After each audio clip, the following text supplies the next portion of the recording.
who's going to be on the show as well. So they're really leaning into the fact that we are in Canada. And I think it's really great. I think it's really exciting. I've said this before, when we go to different places, I really want them to do that. I really want it to feel special. I want it to feel like we're bringing in some local legends. We're doing some special matches. We're previewing those matches a few weeks in advance. And that's what we're doing here with Damian Priest and Edge. As we said, this has been built for a good couple of weeks. And as a result, it does feel like tonight is a bit of a special Raw. It does feel like tonight's got a little bit of that X factor. So I'm very much looking forward to seeing what else they've got up their sleeve. There are a few rumours that are doing the rounds. We are expecting Dexter Lumis to be on this show. He's been on the show each week, and his presence has been felt a little bit more. I am expecting his presence to be felt a little bit more again tonight. And also, obviously, there's other news. Not massive news, but obviously Jeff Jarrett has apparently left. So Jeff Jarrett has gone, and Road Dogg has apparently come back into the company. So there's been some movers and shakers as well, people coming and going. So we can get into all of that as well. Matthew, hello. Hope you are well. My voice is struggling a little. Obviously, we did a lot of streaming at the weekend. I think we ended up doing around about 17 hours worth of streaming. So my voice is definitely feeling the effects today. So if it does seem like I'm struggling a little bit to kind of get words out, it's because my voice is just a little scratchy. Definitely feeling it. I felt stronger, but we'll get there. Mitchell, hello, my friend. Hope you are well. Said, I saw that Road Dogg was rehired. Hello, free mode. That hurt, by the way. It turns out that brie cheese is actually not very forgiving. So, lesson learned. Let me read your comment, but so Road Dogg was rehired. It seems like Triple H is slowly bringing back NXT stars and production that we will see on the NXT on main roster. It is true. Not only is Road Dogg coming back, so Fightful reported that Road Dogg is coming back, but also his podcast co-host, someone called Ryan Katz, who I've never heard of. But apparently he was quite a big player behind the scenes in creative. And he is responsible for a lot of that great NXT content that we got when it was black and gold. So apparently he is either back or coming back as well. So from a creative point of view, that's very exciting. So yeah, Road Dogg back, this creative guy back. No news. I haven't seen any news. I don't know if anyone has, but I've seen no news as to why Jeff Jarrett left. I don't know why Jeff Jarrett went. Which is a bit of a weird one because, I don't know, I mean, like, everything seems pretty good at the moment. Like, shows are really good. I would imagine people are quite happy behind the scenes. Like, leaving now is an interesting one. I don't know if there's a bit of friction between Jeff and Steph, or Jeff and Hunter, or was it something completely unrelated? Does a different opportunity come up? I actually haven't heard the reason for that, but I think it's quite exciting. Road Dogg and Ryan Katz back. Anyone that was connected to the old NXT coming back, as you said, very, very exciting news. Matthew Haggerty, thank you for the support, my friend. Shout out to you, buds. Mitchell, as always, legend. Great comments. We've got Andrew McCurth says, can you update us on Xia Brookside? Will she be coming to NXT proper? There's no news on Xia Brookside. So she was released, unfortunately, and she put a nice message out, I believe, on social media, just kind of saying, like, how grateful she was. It's on her Twitter, actually. I don't know if you've seen it. So she is certainly, it seems to me that she is under the impression that she is done. It doesn't seem like, unless she's, because if you've been told, right, we're going to release you, but we will bring you back. I don't know that you would put this lovely message out on, like, social media. I don't know that you would do that. I can't say you wouldn't. I'm just thinking, would I do that? I wouldn't. Because if I'm being told I'm coming back, then I don't think putting a message out would be, I don't know, because you're coming back kind of a thing. I'm trying to find it. Here we go.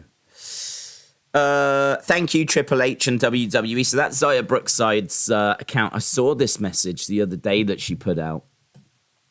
Here we go. Here's to the next chapter. That's how she ends it.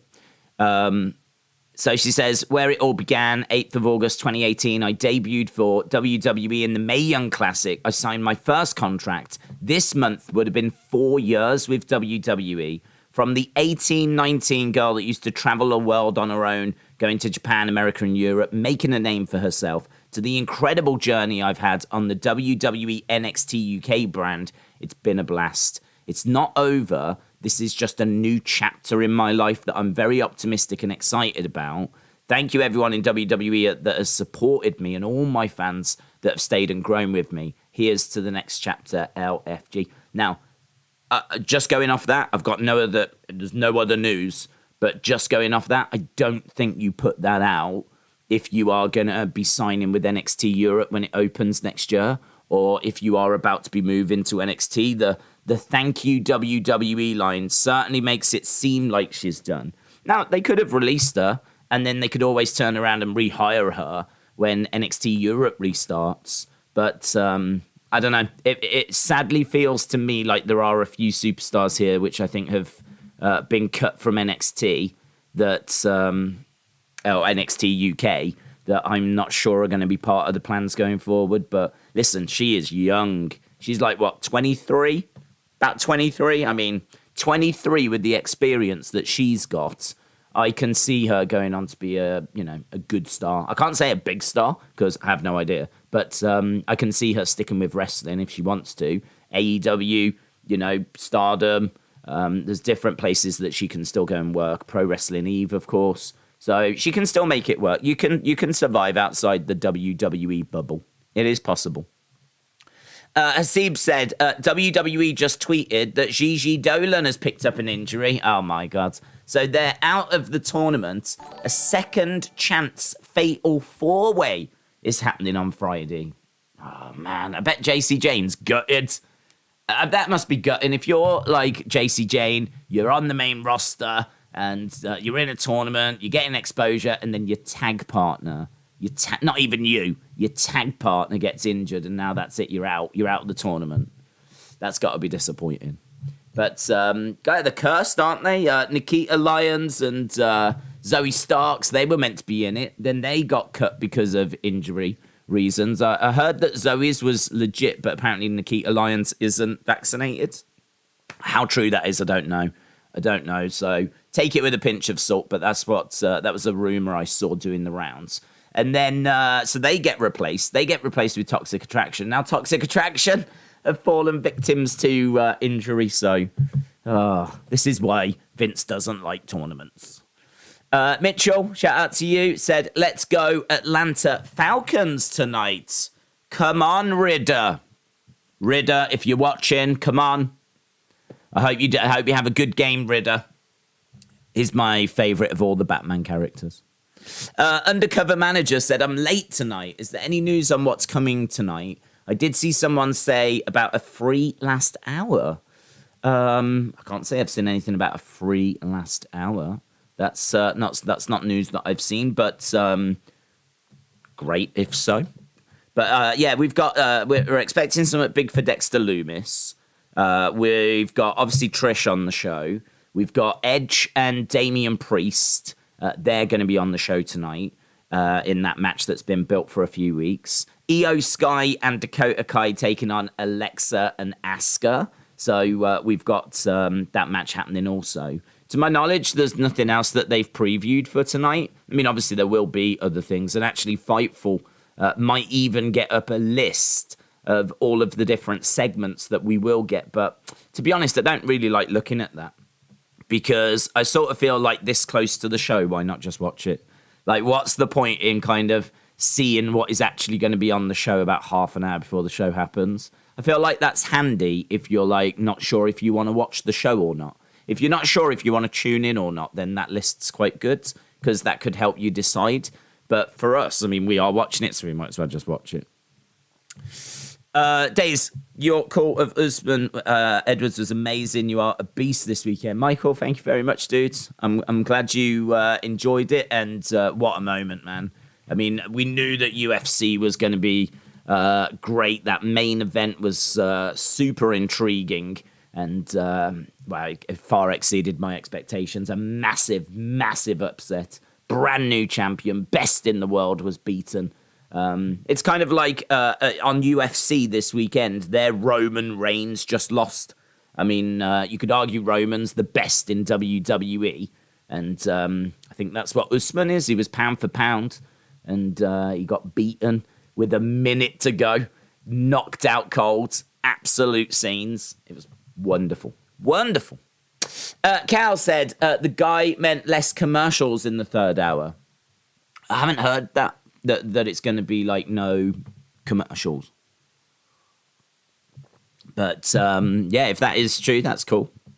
To be honest, I don't know if that affects us or not. I think it might. But I don't know. I don't know if that's something that we get to take advantage of here in the UK, but hey ho. Cal, hope you're well, dudes. Alex said, I've not long tweeted you ago a post about Wyatt, and he liked it himself. If you turn his statement from the other week around a few times, the structure spells out WWE. What? There's so many. I mean, I know, like, oh my God, what? That you're telling me the truth.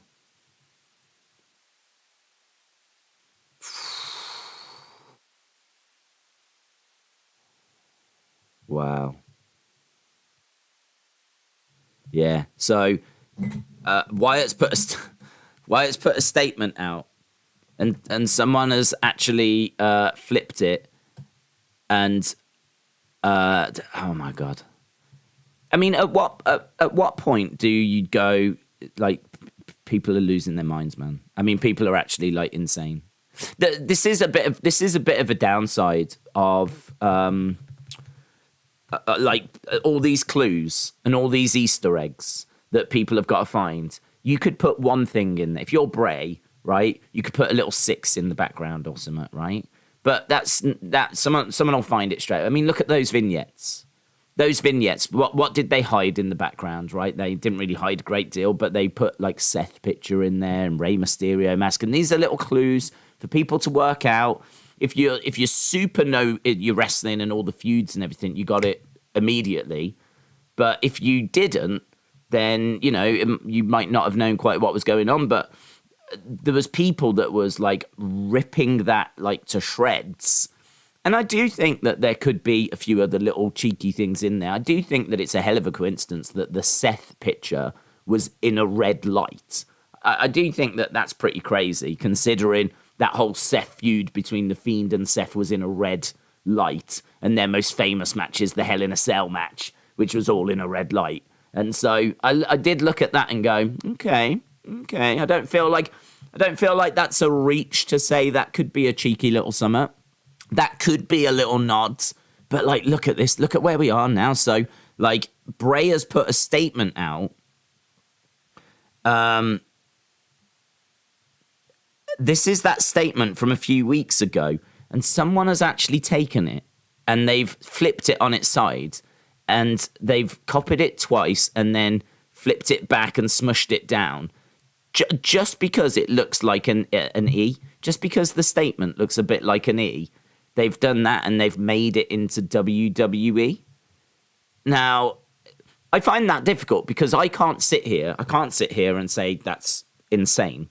I can't technically do that because who knows? Who knows? I don't know, do I? I don't know if that is what he was intending to do. All I can say is, just because it sort of looked like an E, do we really believe?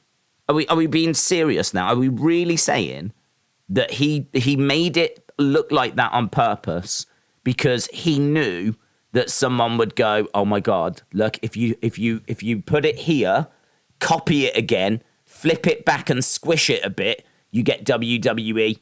Like, I feel like that's insane. I feel like whoever this person is, and if you are watching, I am absolutely talking directly to you. I think you're insane. I think you've lost your mind. I feel like that is insane. I feel like that's insane.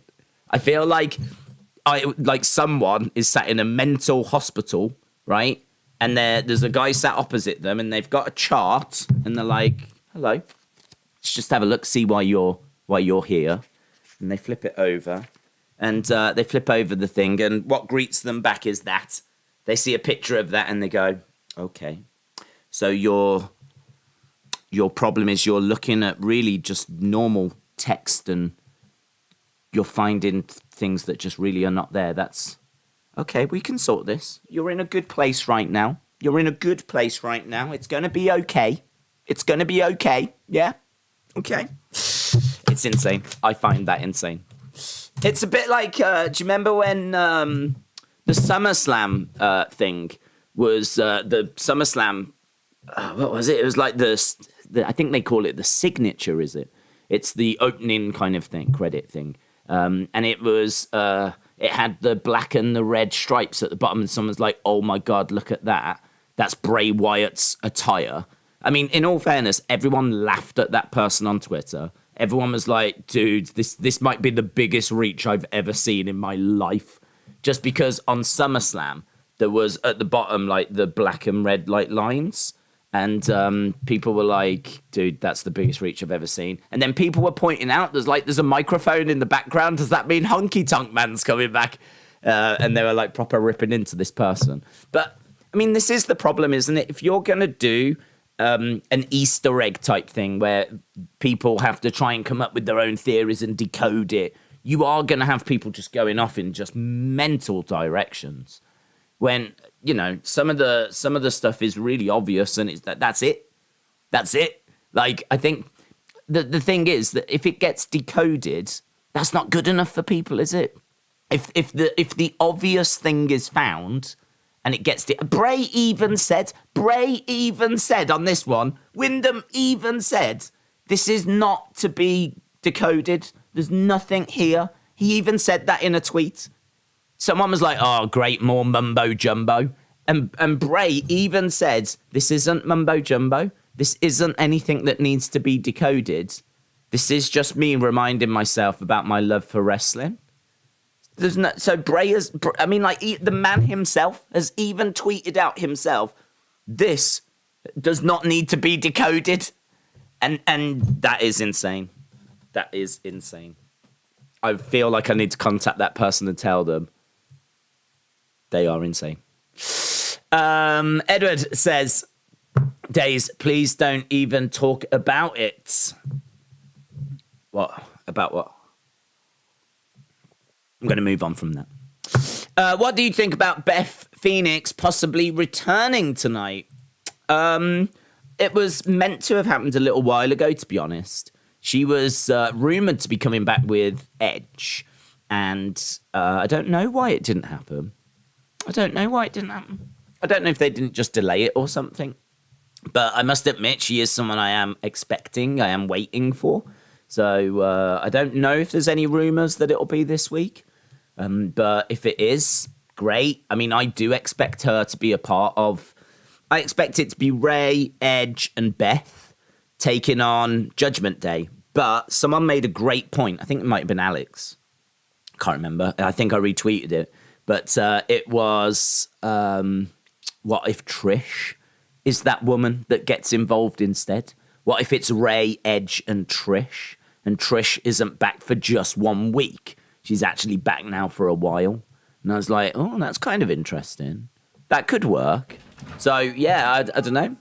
I don't know what woman they'll end up with, but, yeah, either Beth or Trish. Mitchell said, "I sent you a DM of a throat spray that a lot of people use, including myself, for singing. It really does help with speaking and singing." Okay. I might invest in some if we sell it here in Blighty. Obviously, it's not something I can get my hands on right now, but I do have this when we have like a big weekend. When you're young, I feel like things don't catch up with you. I feel like when you're young, things just, you can go out, part your weekend, get up, go back to work on Monday, and you're all right. I mean, it's not great, but you can get through it. Whereas when you're older, everything just flipping has got a cost. If you have like a big weekend, you are paying. You are paying on Monday. You are definitely paying for it. And like, obviously, if I do a lot of talking at the weekend, I tend to pay for it on a Monday. So appreciate it, Mitchell. I will look to pick up some for the future because maybe that will help. And if it improves my singing voice, well, that's just wonderful as well, isn't it? We're all winning. Edward says, how are you? Is it true you're doing the KSI fight? Yes, we're doing the KSI fight. It's already set up on the channel. So, yeah, we will be doing that. I've just had so many people ask about it. And more than that as well, there's no UFC this weekend. So I find myself with nothing to stream on Saturday. And lots of people asking me, are you going to do the KSI fight? It just makes perfect sense to do it, doesn't it? So we'll do the full undercards. We'll do, obviously, all the main cards and everything. My research this week will be to finding out who the flip any of these people are. Because I know, I've heard of KSI. I know he's in the Sidemen. I know that he's partners with Logan Paul in that Prime thing. We've watched his previous fights, or fight. Maybe fights. I think he fought Logan twice, didn't he? So I've seen both of those. I know his brother's Deji, so I know him. And literally everyone else, I haven't got a clue. So I'll have to do some. Normally I'm researching fighting styles, takedown abilities, striking abilities, jiu-jitsu abilities, all this kind of stuff, like what their finish rate is, their takedown defense. Now I'm going to be researching who's this person, what do they do, how many subscribers have they got. It's a wild week, man. It's a wild week. So in a way, it'll be fun to do something a little different. So, I mean, a lot of these, I believe, are just, YouTubers fighting for the first time. So I don't know if they're going to have any, like, training footage. But I'm never really a fan of looking at training footage. I just don't think you can tell much from it. If someone is horrific, you can tell. But most of the time, they ain't going to post it if it's horrific. Most of the time, they just put it out with, like, them going at, like, a heavy bag or a, speed ball or something. So I don't think you can really tell a great deal. Jim said, did you just realise that people are insane? I thought you worked in retail. Oh, yeah, of course. But I tried to avoid being out on the shop floor as much as possible. If I can spend a day in the stockroom, I'm doing that. If I can spend a day in the stockroom, I'll do that. If I can put some stock out and just, have the only occasional conversation with the public, then so be it. Actually being on the tills, no thanks. Although in my 15 years, I shudder to think the amount of time I've spent on a till. I've done many an hour on a till. I've done many an hour doing everything in retail, stocking shelves, working in stock rooms, attending meetings, working in cash offices, a bit of everything. So yes, it is true, Edward. It is true. Edwards, again, Usyk versus Fury could happen a day before the World Cup final in December. Thoughts? Sounds like a hell of a weekend. That's my thoughts. Obviously, that will be a focus, a priority for us.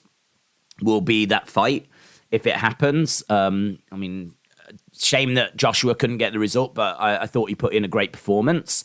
And obviously, we will be doing the World Cup as well. So I do expect the end of the year to be very, very busy for us. So, yeah, good. I like it.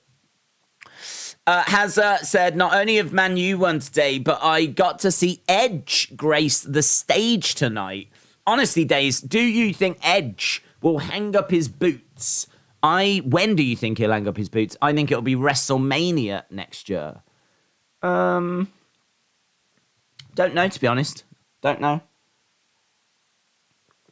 I think that he is been out for quite a long time. So it really depends what he's got left to do on his kind of to-do list. I think Edge is a wrestler very similar to Brian Danielson. And I think both of them are going to find it very, very difficult to retire. I think what will do it for Edge is being on the road and it having an effect on him now. Because when you're young, as I said earlier, you can get through things, you can get by, you can have crazy nights, and you're fine on, like, you know, on a Monday. Whereas once you get older, things catch up with you, and it's not as easy to recover. And it could be that the road is a lot harder now than it was for him before. And yeah, I think this is going to be very, very interesting. Very interesting, this kind of, you know, next period for him, because he's worked that feud with Orton. He's worked a feud with Seth. He's now doing a bit of like this Judgment Day stuff. I don't know if there's any plans for him to be back around the title. And if there was under Vince, are they there now under Triple H? I don't know. So what is on his bucket list? And I think losing Edge at this time would be a bit of a blow. He's a name. He definitely brings, like, you know, that kind of connection to the Attitude Era. I mean, you could be a fan or not a fan. If you've watched WWE, like, at any point over the last 20 years, you're surely going to know who Edge is. You're going to have heard the name. You're going to have an awareness. I know he was away for a long time, but I don't know. If you got into it in 2015, 2016, 2017, I still feel like you would have gone back on the network, watched the old WrestleManias. Who watches wrestling, gets into wrestling, and doesn't go back and watch the history and go through the old WrestleManias? I mean, people do, of course you do. So I feel like even if you got into it when he was away, you'll know who Edge is. He's this massive Hall of Fame, a legend. And I think having him around right now is good. So I don't know. If I was Triple H, if he was thinking of quitting at WrestleMania, I'd be trying to keep him around for a little longer. If he came to me and said, I want to be finishing up at WrestleMania, my response to that would be, give me at least one more year. Just give me one more year. We're just going through the biggest change we will ever go through. Vince McMahon can only retire once, really. I mean, yes, he could come back, but it's really not looking likely. So Vince can only really go away once. It's done. He's gone. It's the biggest change in our lifetimes that we're going to ever see when it comes to pro wrestling. I need your help to just get us through this next period. Now, getting to WrestleMania, that's nice, good, thanks. Can you give me a little bit more? I would absolutely be looking to keep him around that little bit longer. And I know, like, you should be building new stars and everything, but a great way of building new stars is having them go over legends or having them work with legends. Or, you know, I think what they were trying to do with Judgment Day was the right thing. You know, really trying to raise the stock of Damian Priest and raise the stock of Rhea Ripley by putting them in a group with Edge. I think that makes perfect sense.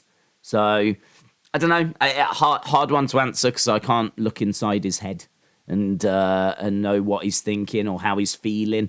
But because he's been away for so long, I think it increases the chances of him sticking around a bit longer. But equally, at some point, he's got to call it a day. So I hope he does stick around for as long as possible. 1 Minute Wrestler, shout out to you. Days back at Uncle Ped's in Benidorm. Yes. Jamie, shout out to you, buds. Singing with the legend of Benidorm, Pablo Bloom. Goat. You don't go to Benidorm without seeing Pablo Bloom. You'll never walk alone. Jamie, shout out to you, buds. Keaton said, Days, what is going on? Vince retires, so many injuries. I could go on and on. It would take me all day to say all of it. What is going on anymore? Just what is going on? Injuries have always been a big part in wrestling. I remember a WrestleMania a few years ago that was massively hit. There was about 10, 12 key names that were missing and really affected the plans. So, it's just something that's been always part of wrestling. Vince retiring, obviously, is just the biggest news. All of that, never thought it would head that way. I mean, I remember when the first accusation came out about hush money and everything. I felt like, okay, yeah, scandal, but this ain't going to be the end of him. And in all fairness, I don't think it would have been. But obviously when those other allegations dropped and it added more fuel to the fire, and especially that one for 7.5 million in hush money that apparently went to a talent that he kind of forced to engage in things that they didn't want to. Like, yeah, I mean, you ain't getting that. That was the nail in the coffin for me. And who knows what else, because in all fairness, I don't even know if there's going to be any legal cases that come out of it. I don't think WWE will do anything. I think WWE, as long as they get their money back, they ain't going to go after Vince. Surely. He built that company. So, the shareholders, I can understand being upset, annoyed, feeling cheated, but they've got Vince out of the way now. He's out of there. He's retired. He's done. Problem solved, kind of a thing. And the money that went, he's going to pay it back. But I do wonder about, I wonder what happens with the victims. I wonder what happens with those women. Do they have a case, or do they not have a case, or will they even pursue a case? I have no idea. Just if some of that is true, God, it's horrific. Doesn't really bear thinking about, does it? But as a shameless AEW mark, I've decided to adopt Fulham as my club. This weekend's match cemented it. 90-minute goal. Such an exciting match, says Esteban. Cool. Boris said, Days, is Roman Drew for both titles? I believe so, because they haven't said otherwise. If not, McIntyre should take the WWE from Reigns, and he can keep the Universal. Yeah, I mean, it's an interesting one, because there's lots of reports saying that they only want one belt going from Roman. And I agree that should be the WWE, because the Universal is the one that is held for so long. And that's the one that we're trying, or I'm hoping he gets to 1,000 days with. So, yeah, I completely agree that, Drew should, take one if he is going to take any. But we've had nothing in that story, and there's no news in regards to how we're going to get there. All I can tell you is that USA Network want a major title back, as I know many of you have heard and seen yourselves. USA Network want a title back on Raw, and they are trying to figure out how to do it, apparently. The last I heard is that they don't know how to do it.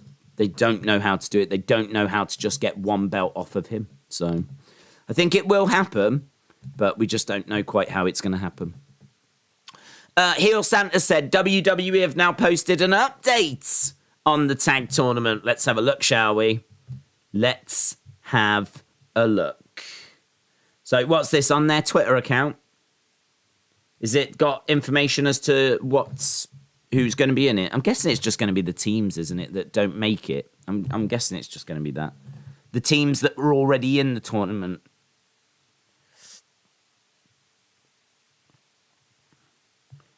Let's go WWE.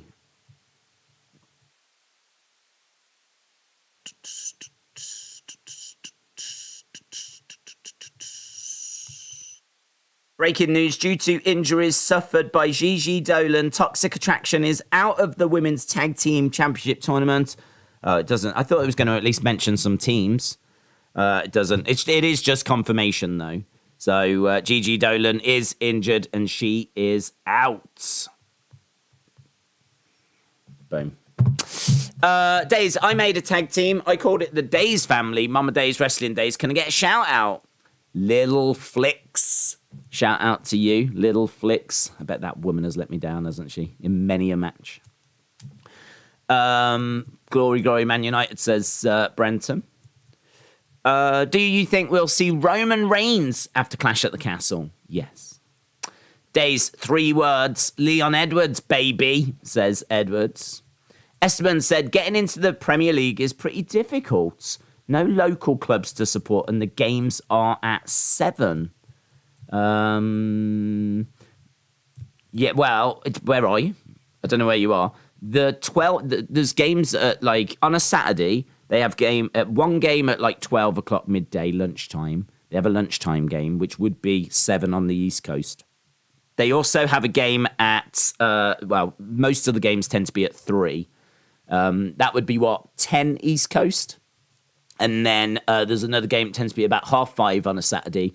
And so that'd be about lunchtime on the East Coast. So, yeah, I suppose it is early, very early, if you want to get up and follow, your team or whatever. But in a way, it's kind of nice. Get it done early, and then you got the rest of the day for whatever. And I suppose, in a way, I'm guessing it must keep it out of the way of the American sports, because I can't be imagining there's American sports kicking off that early. Although maybe there is some at lunchtime on a Saturday, I don't know. But, yeah, it's I could understand it being a chore. And certainly if you're West Coast, and that time difference being even greater. But them's the breaks. Them's the breaks.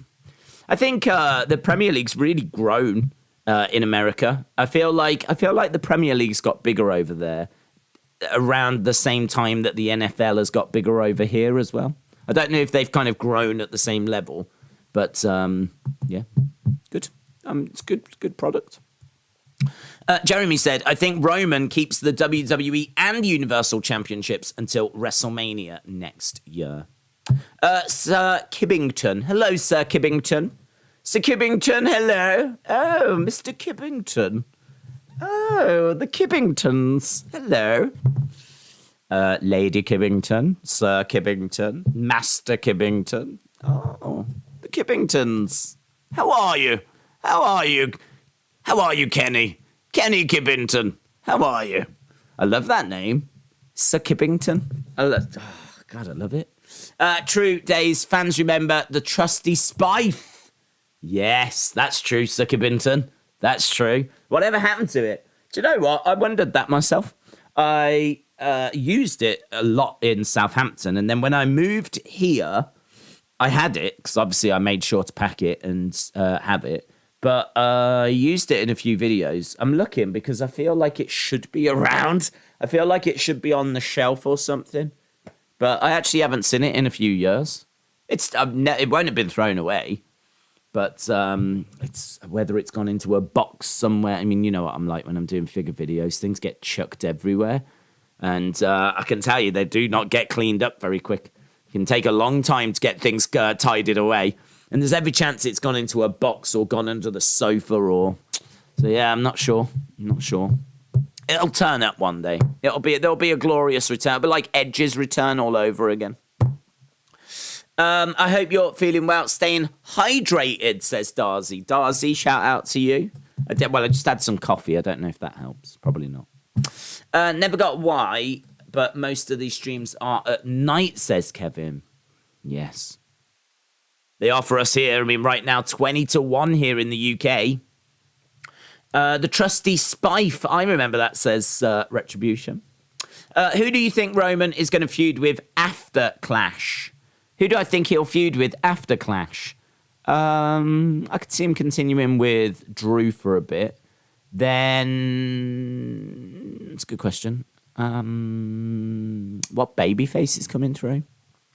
See, I think he will drop the WWE. That'll keep him on SmackDown. And actually, I can't answer it because apparently just after Clash, there's going to be a draft. So I'm sitting here going, who's left on SmackDown? But I don't need to think that way, do I? Because there's going to be a draft and they're going to move people around again. So I'm guessing Roman stays on SmackDown after the draft. We should do like a draft prediction video, shouldn't we?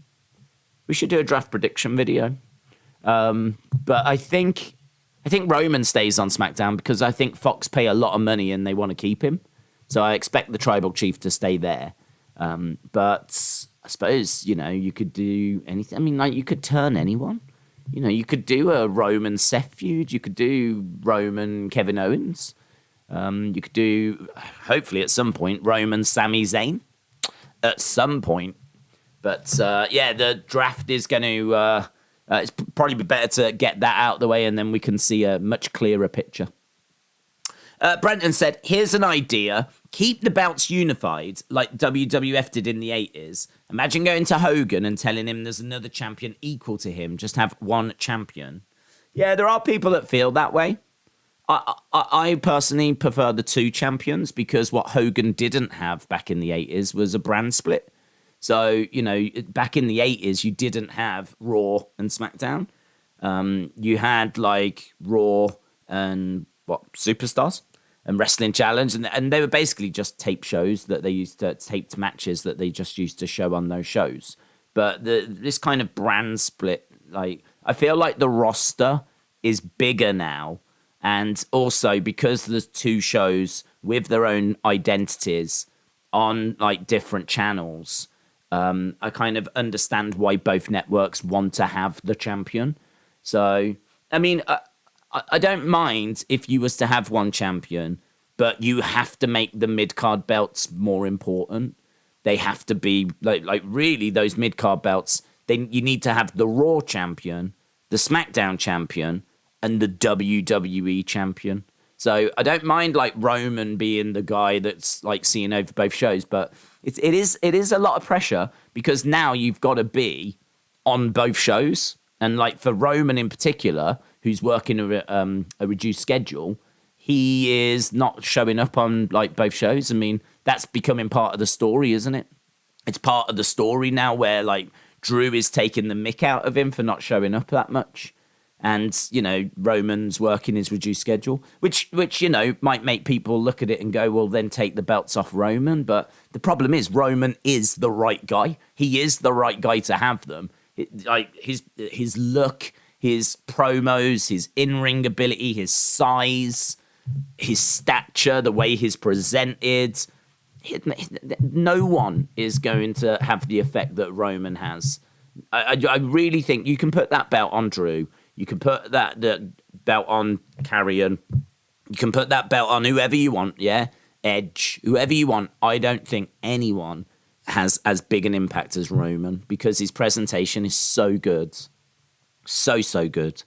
And just like his promos, his look, the bloodline, his segments just do great numbers. YouTube videos do great numbers. I just really don't think there's anyone that does those numbers. I just don't think there's anyone that's going to be as big as Roman is right now. So it's difficult. It's really, really difficult. So for me, I think have the two champs. I don't think it's a problem whilst you've got the brand split. But I think once the brand split ends, or if it ever ends, then absolutely go back to the one champion. But there's people with different opinions on that. There'll be people that go, no, we should just have one champ. Doesn't matter about a brand split type thing. But either way, you can't escape the fact both networks want the world champion. So if you are going to have one world champion, he's going to have to work both shows. An odd question. Would you say back in the Attitude Era, the wrestling seemed sloppy and unsafe? I was watching the tombstones being done back then, and they seemed sloppy. I don't know if the wrestling was more sloppy than what had come before. I would say it was not as polished as it is now because I think back then it just wasn't really as much of a focus. I think back then, like, just keeping it as safe as possible was a focus, but if you didn't hit it perfectly, you know, you've got to remember that a lot of the people that were around, I don't know that they're really caring about their technique. They're caring about, like, their character and just earning as much money as possible. And the fans back then are not really thinking about 5-star matches and all this kind of stuff. I feel like now, with, like, Meltzer and 5-star ratings and all of that, like, I feel like now the focus is on how smooth you are in ring and the executions of moves. And I feel like now things are definitely turned up on that front. So, yeah, it probably, compared to today, is sloppier. But my counter argument would be, is it any sloppier than what we got in the Golden Era? I'd have to say no. I would have to say no. Is it any sloppier than what we got in the 80s? Don't think so. But I think that all of it would probably look a bit sloppier compared to today. Rumour has it, if you play the Beatles track Revolution 9 backwards, it can be heard saying, I'll be on WWE in a voice resembling Bray Wyatt. Don't say that. Don't say that, because you will now have about 50 people go run into the flipping White Album. Play it backwards and see if it's true. Jim said, the Roman solution seems easy. Have a triple threat. Roman defends both belts individually, just like Angle defended the Eurocontinental title at WrestleMania against Jericho and Benoit. Could do that. It's a good shout. Brendan said, what changes do you see Triple H making to the actual wrestling TV shows themselves, graphics, formats, lighting, camera work, or do you think he'll stick to wrestling stuff? Well, I think that he will change a few things. but production-wise is largely done with Kevin Dunn, isn't it? So I think that he could speak to Kevin Dunn and say, look, I really want to emphasize this and I want to get this person over and I want to try and use this technique. I mean, Kevin Dunn's in a tricky situation because I think in the past he could have turned around and told someone like Triple H no, because he knows that Vince would have his back. The problem is, who's Steph going to side with? I mean, she's going to side with Hunter, isn't she? She's going to side with Triple H. Steph, I feel like Kevin and Triple H are quite even in the company. And then over them is like Nick Khan and Steph. So, if there's a disagreement, which, look, they're adults. I'm pretty sure that they would find a way forward themselves, you'd like to think. But if there was a disagreement, then, I don't know, maybe Steph. Can you imagine that? Hunter running up to Steph. Steph! He won't do what I want him to do. Complaining. Wild. So I think, look, largely he will focus on the in-ring and he will focus on the creative. He will focus on the stories. When it comes to the cameras, the formatting of the show, if you will, like the video packages and all that kind of stuff, that will largely be Kevin Dunn, or it will be Kevin Dunn. But I could understand Triple H looking at the product and going, I don't want like an entrance there, and I don't want that video package, or I want to, he will have said, I want a video package on the United States Championship, and so that would have been created. So what he wants and he can create, he will be like overseeing. It's down to, how do you word it? I suppose Triple H is the guy that comes up with the ideas. Kevin Dunn is the guy that's given the responsibility of making those ideas appear on the TV show. So they're working together in a way. So there will be disagreements and there will be things, because Kevin Dunn's very opinionated. Yeah, I heard that he was the one that resulted in Billie Kay losing a job because he just didn't get the character. And he pointed out to Vince he didn't think it was working, and I heard that's why she ended up losing her job. So to think that he doesn't play a part in other things or have a say in things would be wrong. Kevin Dunn is a very influential person, but he's working with Triple H, and I'm sure there's going to be lots of disagreements. But I'm sure they'll work it out. They will already have a relationship. They would have known each other since Triple H arrived.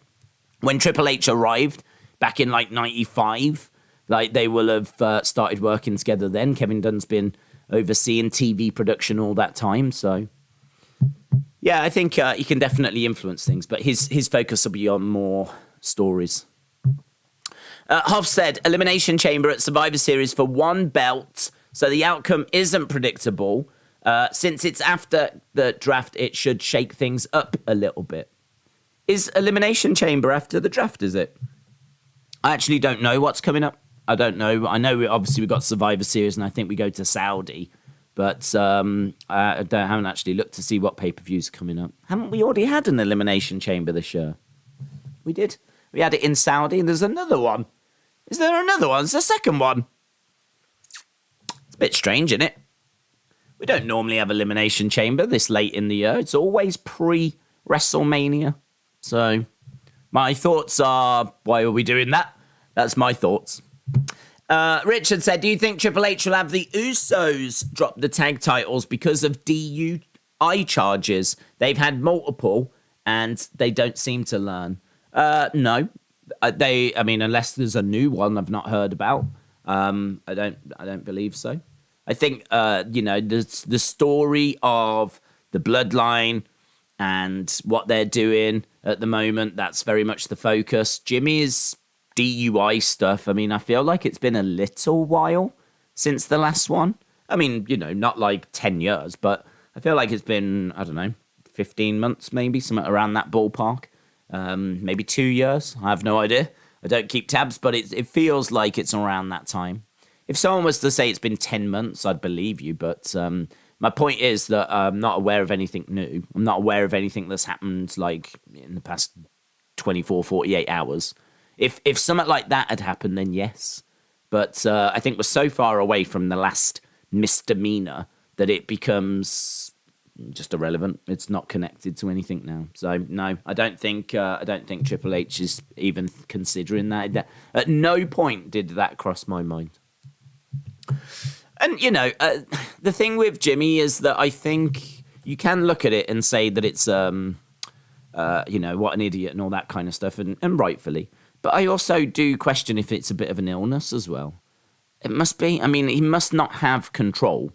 I mean, to be in the position he is in with everything that he has got, and he's got all his dreams coming true. He's working with his brother. He's working with his wife. He's in the bloodline. Everything's great being used. It's not like he's lost his job. It's not like he's down on his luck. So I don't know, for him to do that repeatedly, I don't know if there's an addiction there or an illness there or something. I don't know. There's no excuse, because obviously driving under the influence, you could kill someone, and an innocent life could be lost. So you certainly not got sympathy, if you will. But I do wonder how much of a sickness it is. How much is it him just being an idiot, or how much is it him battling a demon, battling something that he can't control? The same thing with Jeff Hardy. Exactly the same thing with Jeff Hardy. Jeff Hardy, I just don't think has been. Hopefully he is now, but I just don't think he has been in control of his demons. So I don't know. Part of me is just hopefully they can get better from it, So I don't know. I don't think he'll be taking titles off him. Not at this stage. Conrad Thompson is going to start his own wrestling promotion. Okay. That's interesting. I don't think we need one, to be honest. But if he feels like there's a gap in the market, then fine. Don't know what he's going to do with it or where he's going to get the talent from, but fair play. Do you think Dexter Lumis is after AJ or The Miz? I feel like it's AJ, but I feel like it's AJ because the first week he came out, wasn't it AJ against Ciampa? I don't know. Was The Miz out there? I don't know if The Miz was out there. And then he came out again, and it was another AJ match. So I feel like it's AJ, but I don't know. Could be The Miz. Maybe The Miz was out there the first time. Was it Miz? I'm trying to remember who was in the ring when he's attacked, to be honest. I've always presumed it was AJ. We'll find out. How is Survivor Series going to be like this year, and how would you book it? No news on how Survivor Series is going to be, but there is a new graphic for Survivor Series, so I did retweet it out. We've got 6 minutes to go. 6 minutes to go. Let's have a look. We've got... there's the new graphic for Survivor Series. So that's the poster that dropped today. I think it was today. So no Gunther, which I was disappointed about. Liv's there because she's champ. Roman's there because he's champ. Usos are there because they're champs. Bobby's there because he's champ. But no Gunther. Bianca's there because she's champ. But still no Gunther. But I do like that new graphic. I really like that new Survivor Series logo. I think it looks cool. First time we've ever had that. So Boston, November 26th. Survivor Series. The way that it is blue and red makes me think SmackDown and Raw. And actually, I never really thought about it. But is that a bit of a spoiler for the draft? Why would you have that poster and then move the people in the draft? Does that mean those people are going to stay on the brands they're on, do you think? Not sure. They're all on those brands now. Is that why Gunther's not there? Is Gunther going to move to Raw? And so if they had him in red, then that would be a spoiler. Or are they just going to... Do you know what they might do? They might just change it, might they? In all fairness, the truth is, they might just change it. Once the draft is done, they might just change the poster. I'm probably leaning that way. But that definitely gives me Raw versus SmackDown vibes. The red on the one side, the blue on the other of the logo, the blue faces and the red faces. So it doesn't feel like it's changing. It doesn't feel like it's going to be Survivor Series of old. It feels like it's another Raw SmackDown year. Steve said, in my opinion, Survivor Series should take place directly after the draft. The brand that wins would get more momentum with its fresh roster, but to be honest, they should abolish the brand split. Shadow Ninja said, I don't know if this means anything, but I saw on Leo Rush's Instagram that he posted yesterday's date. I don't know if that means anything. He posted today yesterday's date. It means that he's a day out. That's what it means. Why would he posted today yesterday's date? Look, I don't expect Leo Rush to come back to WWE. If that's where we're going, I'm not expecting him to come back because he's been in before. I want to say even a couple of times.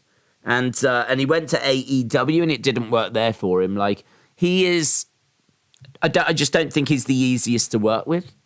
I think he's a real talent, but I think that he is someone that's very outspoken, which is fine, but sometimes you can be a bit too outspoken. Like, do you remember when, was it Big Swole was released?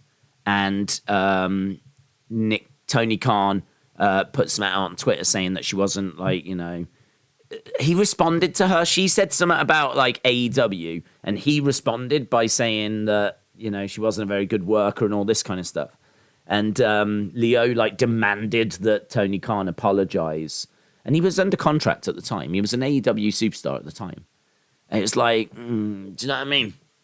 Sometimes you have to pick your fights. But, I mean, fair play. If it was something he felt passionate about and it was something he thought was wrong, you know, he speaks out about it, but it just don't win you favors. That just ain't going to win you friends with promoters. So, I don't know. I don't know if they need him.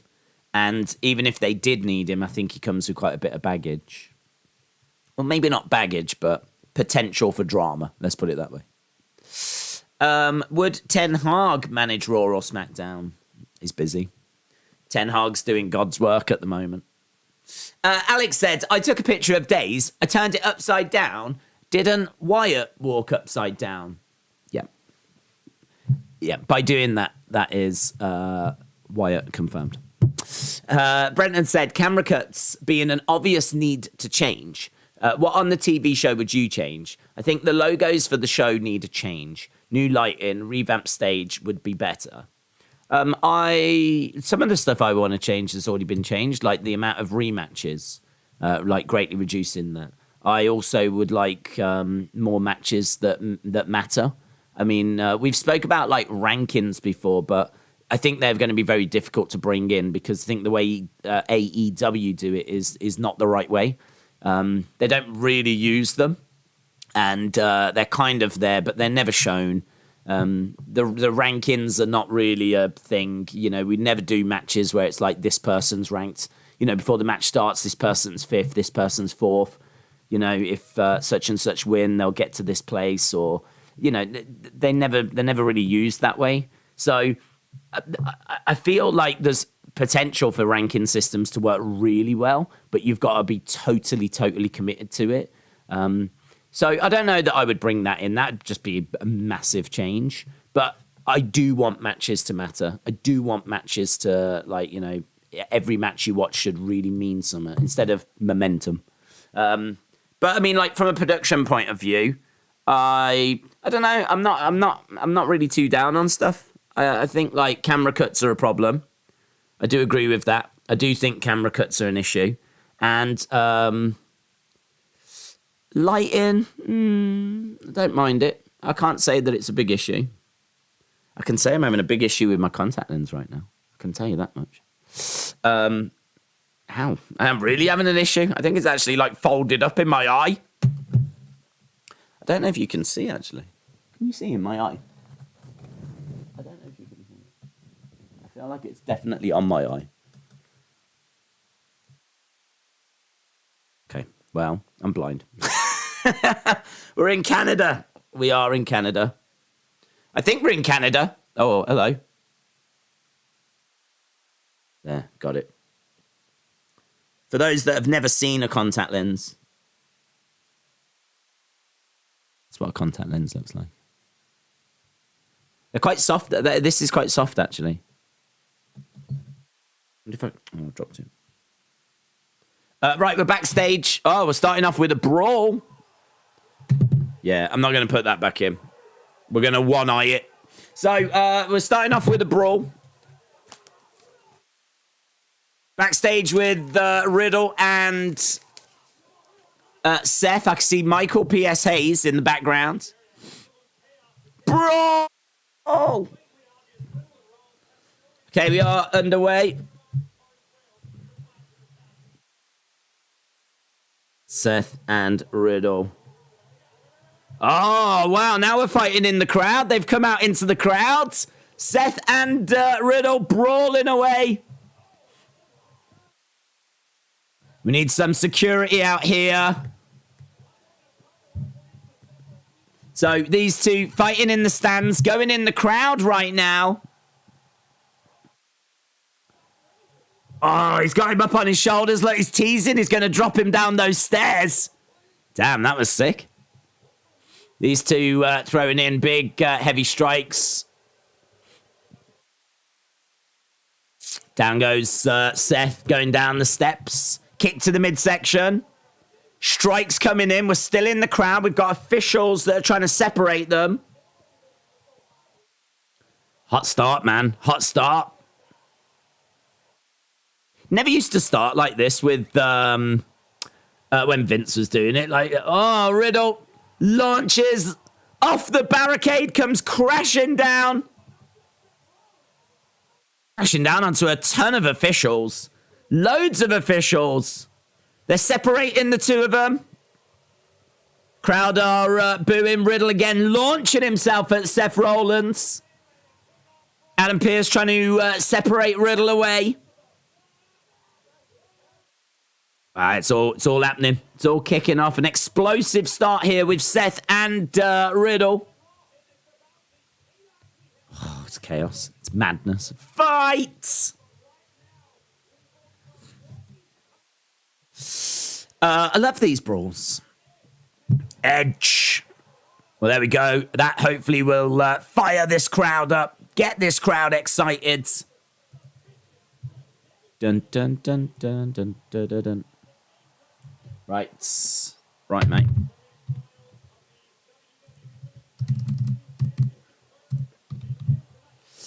Let's get a scroll at the bottom. Okay, so they're just going through what we're going to be seeing tonight. Semi-finals of the Women's Tag Team Championship Tournament. Alexa Bliss and Asuka taking on Io Sky and Dakota Kai. Got Edge as well. Pyro going off. Pyro.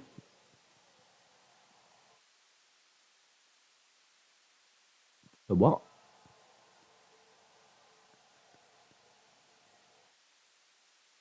Pyro went off and nothing's happened?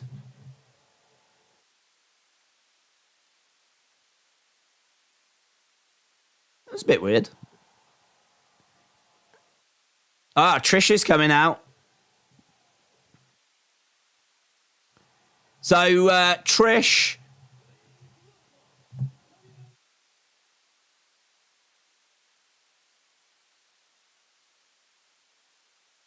Okay, so Trish making her way down. We had Pyro that went off. For nothing. Just to get the crowd like, yeah, and then like they hit Trish's music. Trishy Poo. Trishy Poo is made her way down.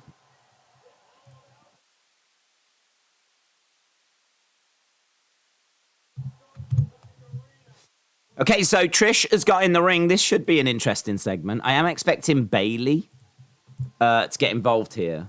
But it could be Judgment Day. Nice reaction. I was hoping for some chants. Oh, are they going to come? Some cheers. I'm hoping for some Stratisfaction chants or something. Stratisfaction. Trish.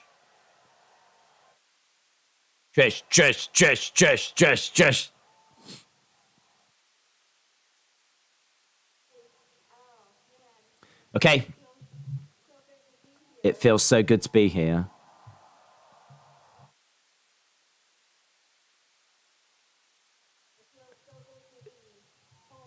It feels so good to be home. Without that pervert in the background. Without that creepy old man that used to work here.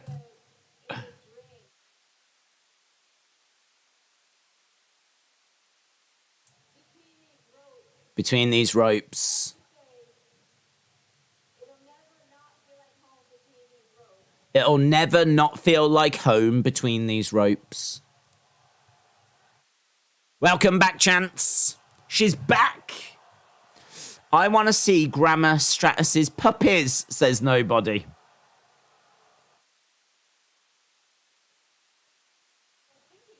She's been doing a lot of thinking.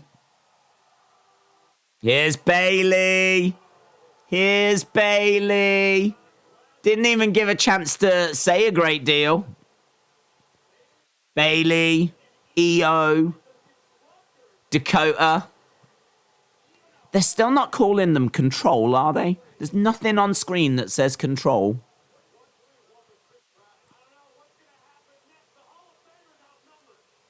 The Hall of Famer is outnumbered as we go to commercial break. Oh my God. Bubble Butt Bailey, says David. Ad break. We all know what happens when there's cake on a wrestling show. Welcome back, Chance. We did get some welcome back. It's damage control. Where's that? Where does it say that? Where's it say damage control? The Survivor Series logo looks similar to the ones from 07 to 2013, but just without the red and the blue, says Alex.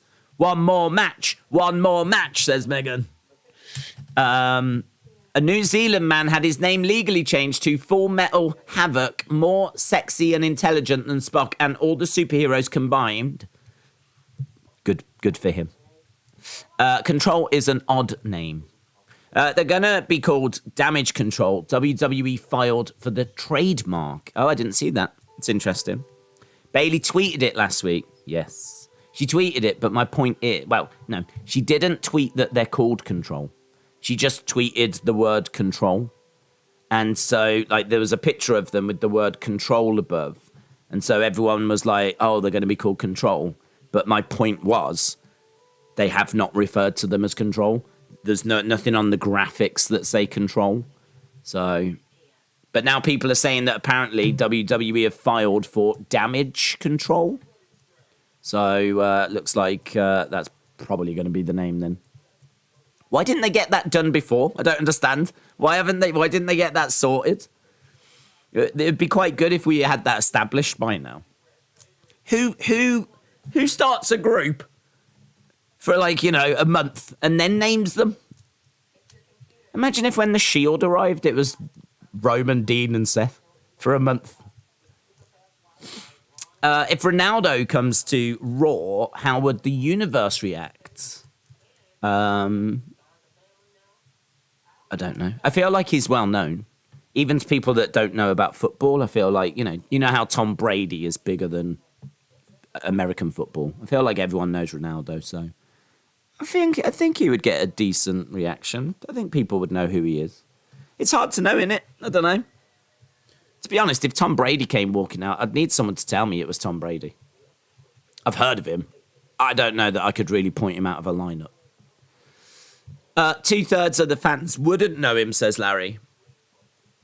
The fans would be chanting Sui. Would they? I don't think they would. I don't know that they would go that far. I don't know. If it depends where we are, of course. If we're in the UK, different story. If we're in America, which is where I'm presuming we would be, I don't know. I don't know what reaction you would get. I think there would be people in the crowd going, who's that? Although the Titantron would let them know, I'm sure. Right, we're going back. So, Trish in the ring. Here we go. Oh, we're in the middle of a conversation.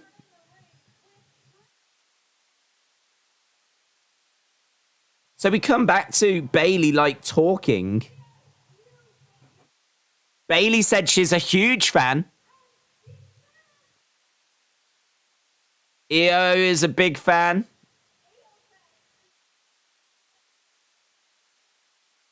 Your international legend.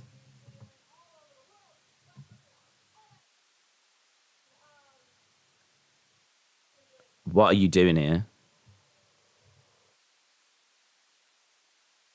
We were wondering, what are you doing here?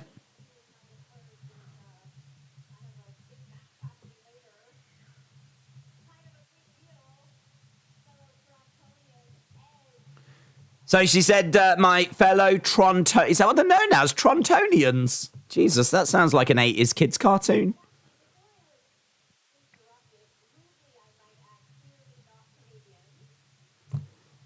Rudely interrupted. Clearly not Canadians. Dakota says, we don't care what you've got to say. Where's this heading, I wonder? I don't like you. I don't like you. She said she loved her earlier. I don't like you.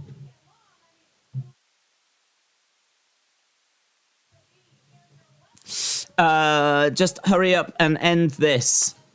It's heading nowhere. Yeah, we just had a bit of lag. Actual lag.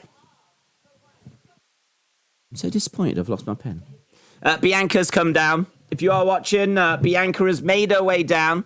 She says, who's Trish Stratus?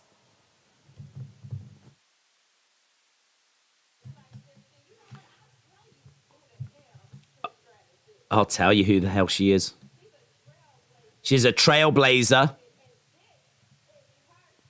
And this is her city. So, Bianca standing up for Trish. Stop being disrespectful. EST chants. EST. EST. EST.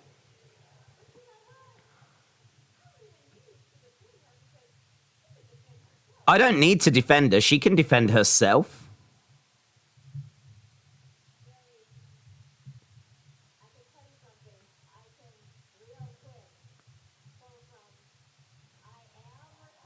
I can real quick go from I am retired. Takes her jacket off. If you don't stop running your mouth, I can really quick go from was retired to no longer retired. Bailey takes her jacket off.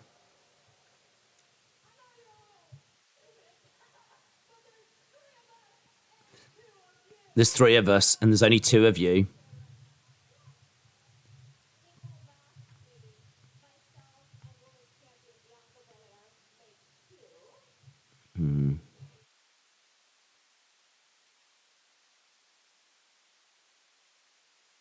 Alexa Bliss coming down.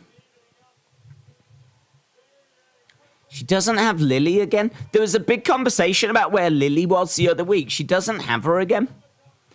She is. Lily is still being shown on the graphic, but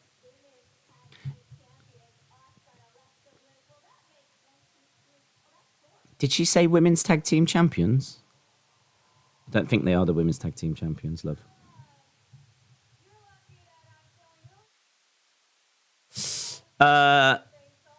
Wait, where the F is Lily?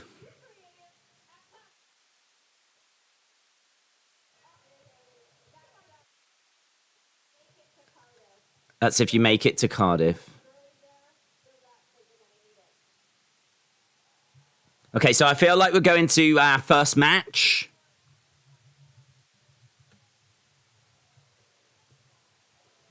I felt that segment was a bit flat. I don't know why. I don't know.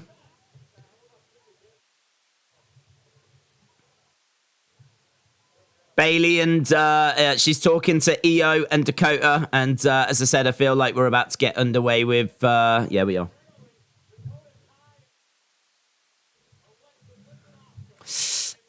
Thoughts on The Fiend coming back tonight? No, not happening. Flat segment. Yeah, I thought it was flat. I mean, in all fairness, I was distracted because I dropped my pen and it seems to have gone into a different realm. I mean, I dropped my pen and it has like vanished. So taking notes now is going to be very interesting. But yeah, winner of a second chance fatal four-way is being shown on that graphic. So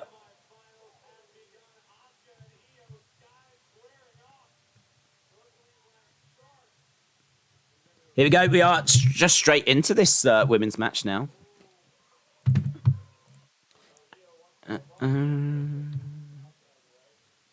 Asuka and Alexa versus Dakota and Io.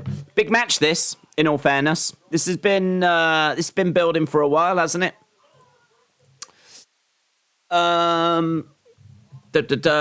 Your pen has entered the shadow realm.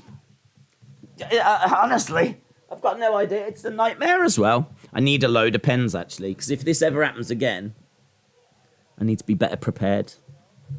Because now I'm having to take notes on my flipping phone. And that is just a little bit more fiddly. So we saw the women's bracket and the second chance fatal four-way, which had already been announced on Twitter, of course, because of the injuries to Gigi Dolan. That means Toxic Attraction are sadly out.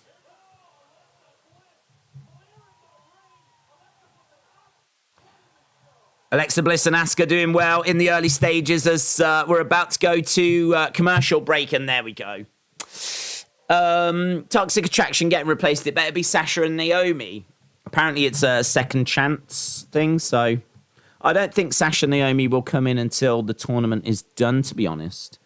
I think that they will confront the winners, who I think will be Dakota and Io, but there's no guarantee of that. I think if you was going to bring in Sasha and Naomi, I think you might do it as like a mystery kind of question mark. What team's going to replace Toxic? Plus also, they didn't win in the first round, did they? So, yeah, I'd wait. I love Bianca, but every time she cuts a promo, it sounds like she's about to cry. Chris says, what about days versus lag? That was weird, actually. The fact we got some lag then was really strange, because I was on the most reliable router, and I've actually now had to switch to a less reliable router. So that was quite weird. I think my internet gave up on that opening segment, to be honest. Aubameyang to Chelsea is done. That's a good signing for them. It's stuck in your hat. No, sadly not. I wish it was. I'd be over the moon. Can I get a shout out, says Jay, for Live 12. Shout out to you. Rob said, is this the last match of this tournament? Is the last match of this tournament a Clash? If so, that's where we get Sasha. No, I think it's before, because both of these teams are already in a match at Clash. There's the big 6-woman match, isn't there? So I think it's going to be before then. I'm guessing some point next week. If you are just joining us, the show opens with a Trish segment. Well, the show opened with Seth and Riddle brawling. Then we had Trish coming out. She was talking to Bayley. It was a bit weird. I mean, first of all, they were being nice, and then they very quickly turned on her, said that they hated her and all this kind of stuff. Then that brought out Bianca. Then that brought out Alexa and Asuka, and then we just transitioned into this match. Dakota and Io against Asuka and Alexa. This is the semi-final of the women's tournament, so winner of this will go through to the final, which I am expecting to be next week at some point.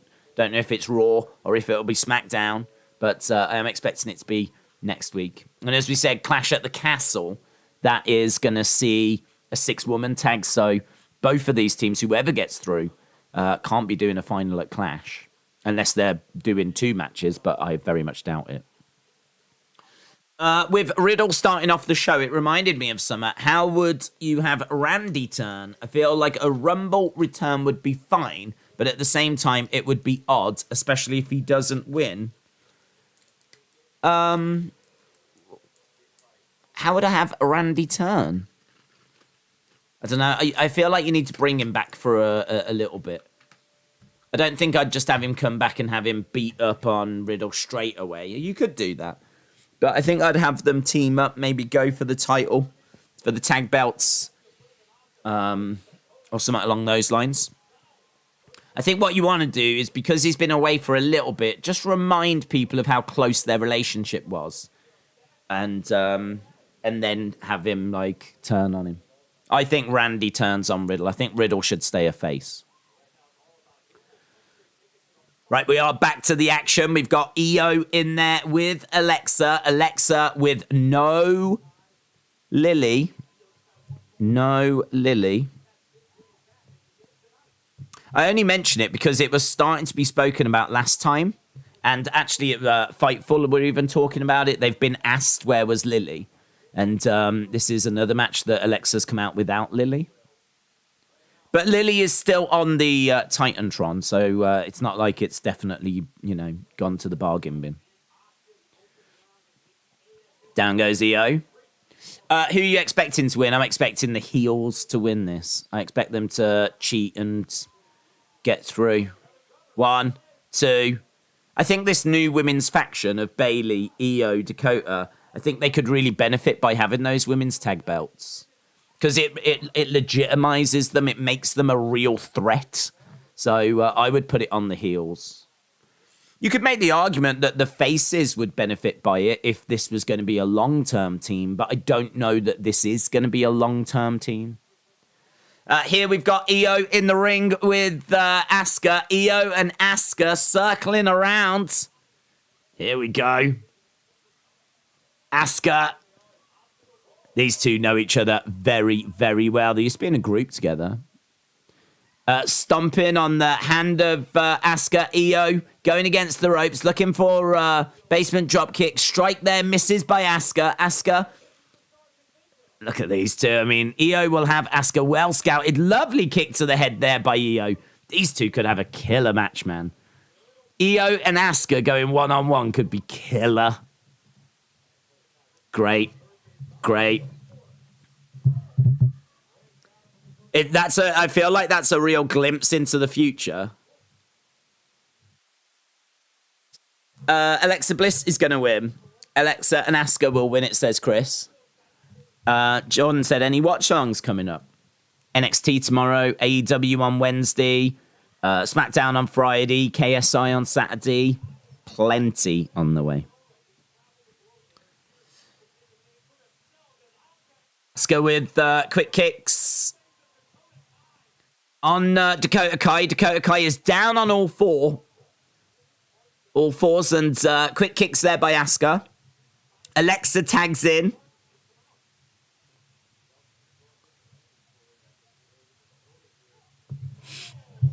Big strike by Alexa. Bulldog, down goes Dakota.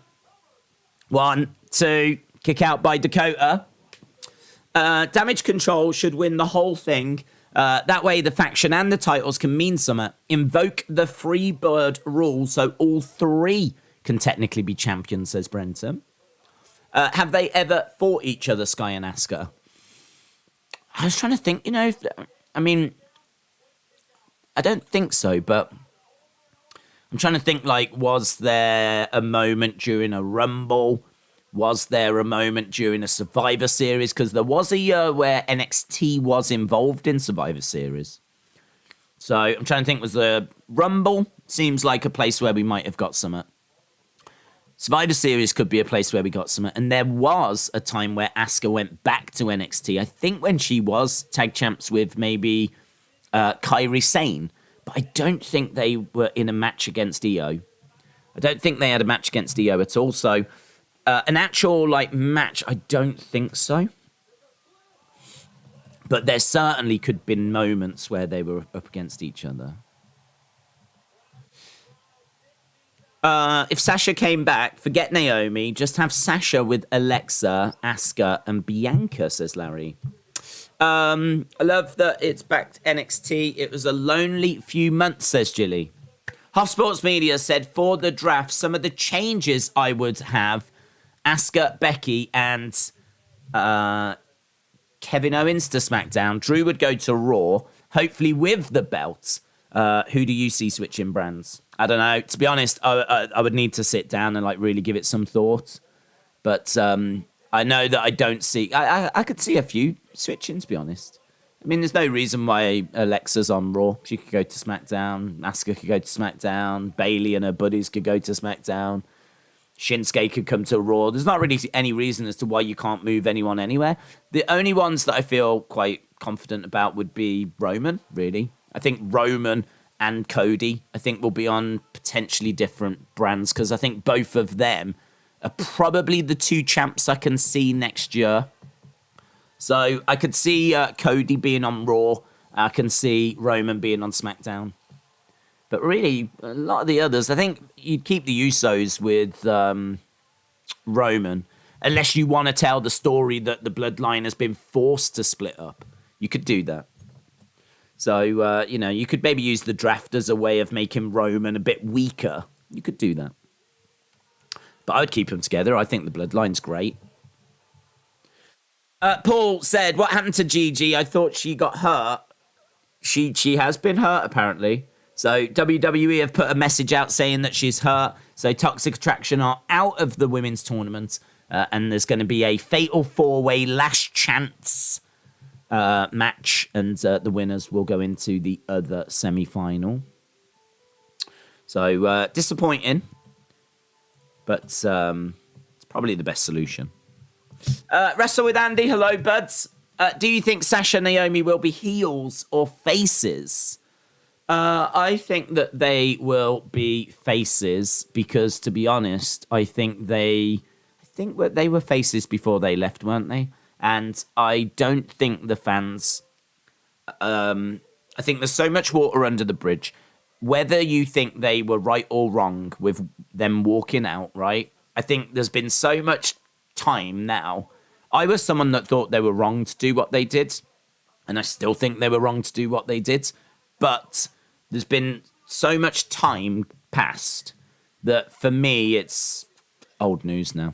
It's old news. Since then, Vince has retired and everything. So I've got no problems whatsoever with them coming back, continuing to do their work, fine.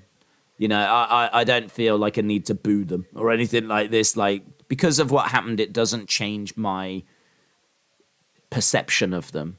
And I'm someone that thought they were wrong. If you thought they were right, you're going to cheer them anyway, aren't you? And they've got so many fans that will just stick with them regardless of what they do. They could have set flipping Linda McMahon on fire. And I'm pretty sure there's a lot of people that still would have cheered them. So, yeah, I think they'll come back as faces. I can see them feuding with Dakota and Io. So I think Dakota and Io win the tournament. And then I can see Sasha and Naomi coming back and going after the belts they never lost. And then that sets up quite an interesting feud. And to be honest, I don't know who wins that feud. Clash at the Castle. We are going to be doing that. Keaton said, I just turned Raw intro upside down and I found Bray. Jesus. Confirmed. Dude, if you put that on Twitter, you will get so many likes. Certainly if you can just take a screenshot and just put a circle and an arrow or something. Even if people can't quite see it, they'll be like, okay, and they'll drop a like anyway. Right, we're back to the action. Sasha is the GOAT. When's Cody back from injury? Expected to be next year. Early next year, hopefully Rumble. Ellis Dubb said, if Sasha and Naomi return, I'd give them another solid run with the belts, and then I would turn one heel and I would split them up. Anyone that's been disrespected by their boss will be on Naomi and Sasha's side, says Jim. Heel Santa said, Drew hasn't been coming out with his swords either. That's true. It's better. John said, does the castle have a dungeon? If so, do you think Seth Riddle will be in a dungeon match? It's not at the castle, is it? They're calling it Clash at the Castle. It should be Clash near a castle. That's what it should be. WWE Clash, sort of next to a castle. Because we're in a stadium that's by a castle. So they might film some little bits around the castle ruins. But to be honest, I don't know if there's a dungeon. I don't know how much of the castle is still intact. They've got the walls. And I think there is still a building of sorts. But if you're thinking it's a complete castle, it's not. I'm sure it's more ruins than an actual complete castle. We've got complete castles. But we've got, castles that have seen conflict. And I think Cardiff's one of those. I know Triple H is responsible for all this change, but we sometimes forget it's the wrestlers who are spilling out all of the creativity, says Amin. Russell says, you have to keep Sasha and Naomi together. They went down together. They have to stay as a tag team. To the outside goes Alexa. We've got lots of women that are watching. It's kind of an interesting way, actually, of just showing you some of the teams that are going to be in that Fatal 4-Way match. We've seen Nikki and Doudrop and Dana, Tamina. They're just watching backstage. Backslide by Asuka. Duck underneath by Dakota. Kicks Asuka in the head. Asuka goes back against the ropes. Dakota charges over, goes for a big kick. Asuka against the ropes. Hip attack misses. Dakota off the side. Kick to the side of the head. Asuka goes down. 1, 2. Kick out. Kick out by Asuka. Wes 420, shout out to you, my friend. Hope you are well. Wes says, currently rolling one and watching this awesome show. Wes, hope you're having a good Monday. Sounds like you're having a great Monday. But I wouldn't expect anything else from you, buds. Nobody said, well, technically it is at a castle. It does say, not say in a castle. So there you go. Clash at the castle. I don't know if you say you're at. I don't know. I don't think that's true. Where are you at? If you say, "Oh, I'm at a castle," does that mean that you can be standing down the road from the castle, and technically that's still correct?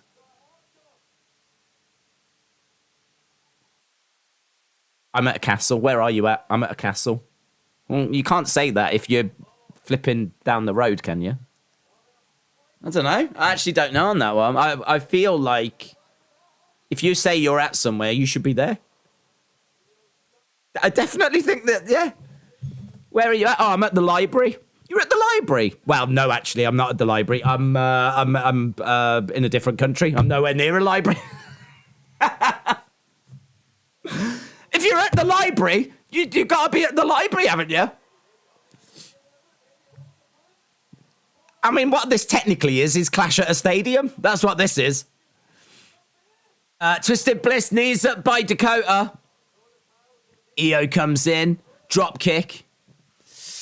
Do you know if there's been a Mafia influence? I'm not aware of the Mafia getting involved with WWE, my friend. No, I'm not aware. I mean, we have got some stuff going on in NXT.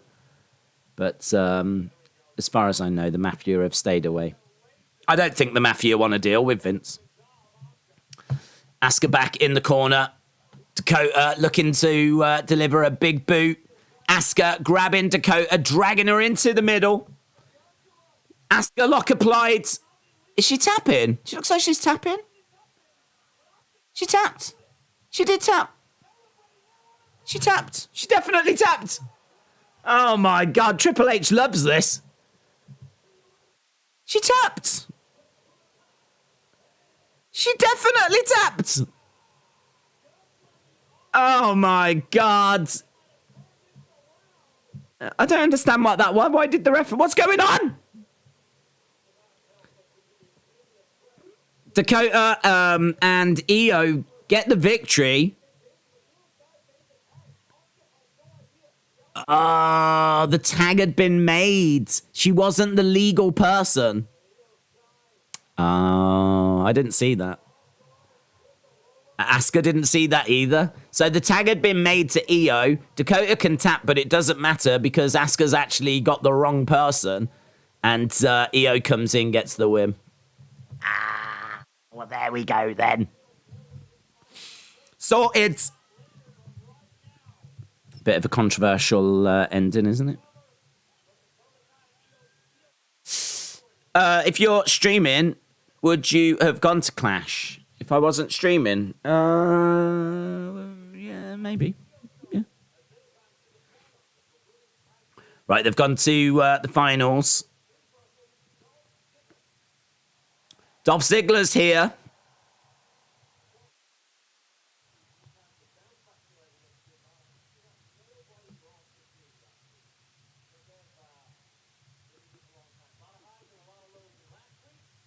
So EO with a roll-up win. Crowd has been bad so far. Been a bit quiet, haven't they? A bit quiet. EO did the worst sneaky tag I've ever seen in my life, says Paulie. I think Dakota is a veteran. What's your opinion? I don't know if she's a veteran. I don't know at what point you qualify as a veteran. She's been active on the wrestling circuit for a while before she even came to NXT. Is it Evie? Evie. I think Evie used to be her name. We've got Finn face-to-face with Dolph here. You can't teach me nothing.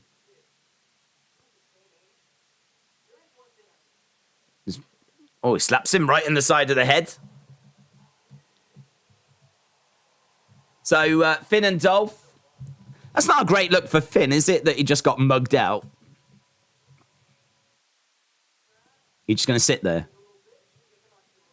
You're going to sit there like a little word that rhymes with which.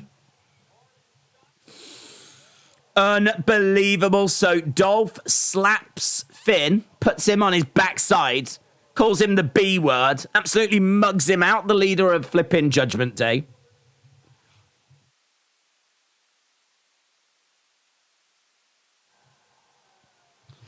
I saw a report that Leo has signed with WWE. Oh. I'm not expecting him to come back. But maybe, I don't know if that's true. Maybe Triple H feels a connection with him or something. Feels he's a trouble. In fairness, he dealt with Shawn Michaels for long enough. Right, Dolph versus Finn coming up next. Dolph Ziggler versus Finn Balor. Finn Balor. Dolph said he's got the whole world in his hands. Oh, wow, that's confirmed. Confirmed.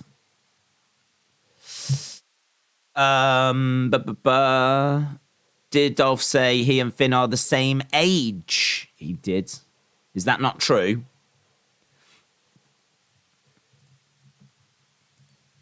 Let's go Seth. Seth and Riddle Brawl.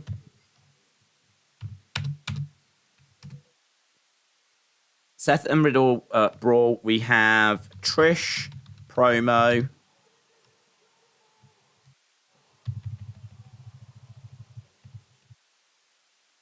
And then we get Dakota and EO beats. Dakota and EO beats Asuka and Alexa. What I'd say about that comment then by Dolph, whole world in his hands, is that is the second time that we've had like something that's maybe a bit Bray-esque, right? This one doesn't make as much sense to me though, because wasn't it Michael Cole that said buzzard before, right? So think about it this way. If Bray's coming back and The Fiend's coming back, yeah? WWE will know that, yeah? Triple H will know that. Michael Cole will know that. WWE officials will know that. There's no guarantee that, like, WWE superstars will know that. And if they do know that, why will they tease and hype it? Why will they be a part of hyping it? Why would Dolph want to, like, hype or say something that hypes Bray's return? Why would he do that? I can understand Michael Cole doing it because he works for WWE. He's an official, he's a commentator. We all know they get told what to say in the ear, yeah? So Michael Cole makes sense. Why would Dolph do it? Why would Dolph do it? Why would Dolph come out with that line? That doesn't make as much sense to me. Don't know. I heard a reason that USA Network want to go to TV14 is because of crowd chants. There's too many dirty words to block out. Well, it doesn't help when you've got a potty mouth like Dolph Ziggler. We're going to start seeing Funhouse characters laying around. Can only imagine that Hunter wants the weird vibe behind it. We want Wyndham, but we need to stop grasping.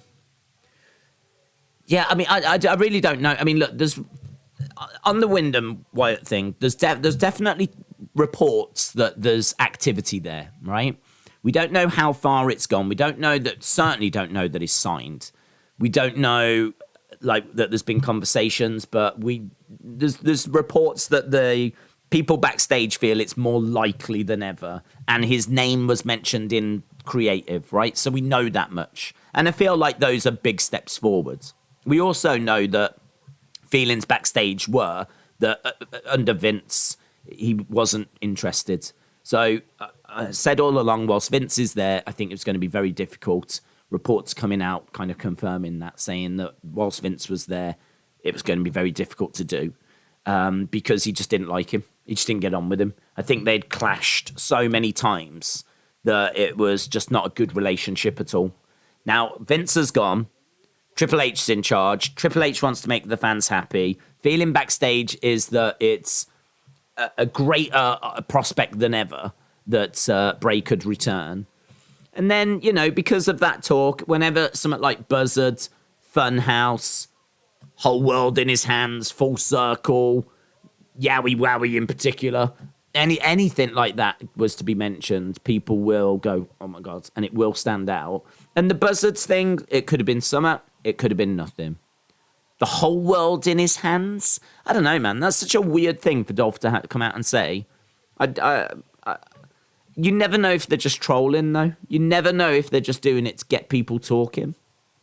It's just always that carrot being dangled, isn't it? All the flipping time, that carrot constantly being dangled. It's always just summer. I mean, that could just be Dolph just having a bit of fun with you. That might not even be in the script. That might not even be anything. That could literally just be Dolph just knowing that if he says something related to Bray, that, you know, Dolph will get mentioned, and an easy way for Dolph to trend. So it's you can make of it what you will. To me, it's interesting. It's definitely interesting because that's not the kind of thing Dolph really has any need to be saying. But I don't know. It feels weird that Dolph is saying it. Why is Dolph saying it? Why is Dolph saying it? Why is Dolph saying anything to do with Bray? Oh, that's nice CGI. Look at that CGI.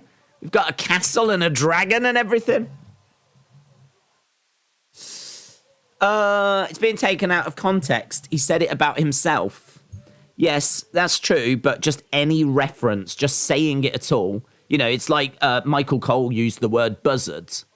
And when he used the word buzzard, he was talking about Corbin. But buzzard, you know, follow the buzzards and everything, that obviously makes you think of Bray. And Whole World in His Hands, that makes you think of Bray as well. So he's not saying it about Bray, but it's so connected to Bray that's enough for people to be like, oh, they're planting little seeds. Which I just don't know if they are. What I can tell you, though, is that it will have, as you saw in our chat, it will have resonated with people. And maybe that was their plan all along. Maybe that's what they thought it was going to do. Or maybe that's what they wanted it to do. It's like if someone says rest in peace. Yeah. As I said, you know, it could just be that someone says, just chatting away, and they mention, I don't know. Yeah, I was talking to my friend Abby the other day, and she said blah, blah, blah. And it could be a genuine conversation about, you know, something completely different. But because they say Abby, oh my God, Bray Wyatt. I know Raw is going to be more in-ring focus, but it's not going to be rough for casuals to want to continue watching 10, 15 matches that have 2 or 3 commercials in between. Don't know. We'll find out, won't we? I don't know that we have really got an answer on that because we've not really been having 10, 15-minute matches on a consistent basis, like dotted throughout the show, but I have to think that putting more wrestling on a wrestling show is not a bad thing. I think in 3 hours, you've got enough time to do some great matches, some backstage segments. I think you just need to make sure there's definitely variety. You definitely need variety. You can't just keep doing the same stuff.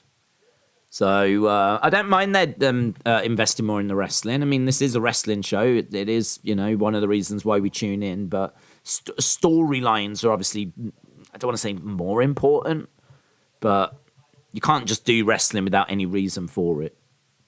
I mean, in many ways, this match doesn't really have much of a reason to it, but at least they just gave you one. We know there's a bit of heat backstage, bit of disrespect backstage. Finn backing up into the corner, kick to the midsection. Dolph goes down. Dolph going into the turnbuckle. Rhea Ripley on the outside. Obviously, no Damian Priest is getting ready for his match later against Edge. Finn's trying to merge his old shtick with the Judgment Day one, says Adam. Damian Priest may still use the other side later on. Crowd dies again for wrestling parts. They love promos, though, says Junior. Finn trying to merge. The third hour is supposed to be limited commercial, says Shies. Matt, hope you're well, dudes.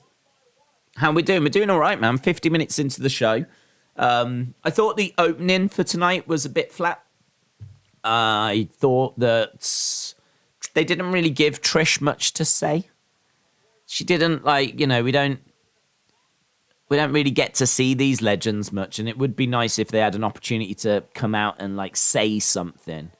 It'd be great if she came out and she's like, I'm so excited to be here, and I've got to tell you, there's a talent that I absolutely love at the moment.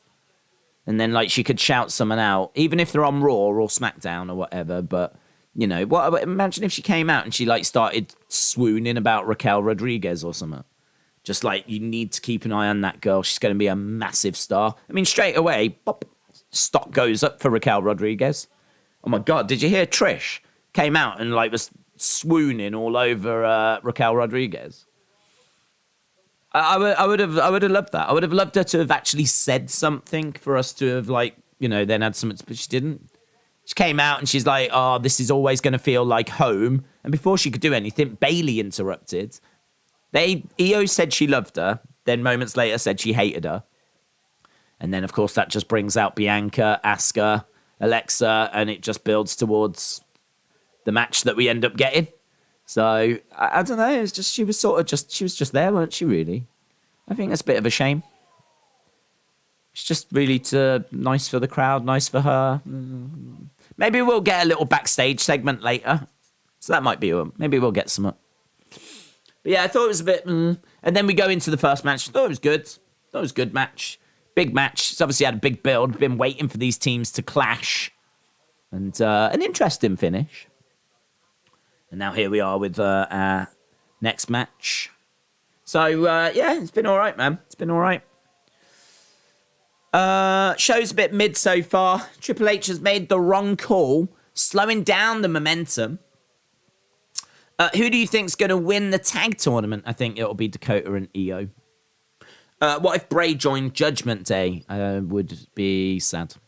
I'd be sad because I think Finn needs to be the leader. If Bray joins, he's leader, isn't he? Bray ain't going to stand around in the background whilst Finn Balor talks. Bray's leading that group if he joins. But I think that this is a great vehicle for Finn. Finn just never gets anything to get his teeth into. So I like this being Finn's group. So I'd be a bit sad. Finn has black Air Forces bands. Air Forces on. What do you think? 9F the idea to have R-Truth win the 24/7 title, then immediately fall over. The ref counts to 3. Truth screams, "Little Jimmy, how could you?" as a way to remove that title. That'd be all right. That would be all right.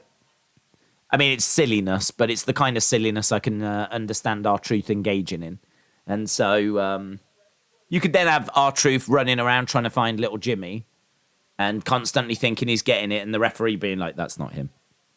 So you could get a bit of humour out of it. I'm sure you could have some fun with that for a bit. Whether it ends up in the end of the belt, I don't know, but you could do it.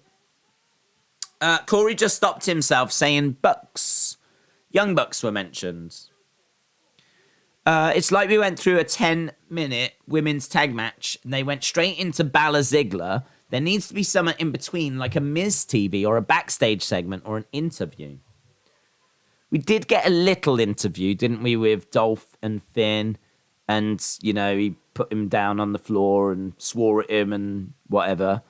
But I do understand what you mean. Like, there could be something to just break up, like, you know, get a bit more.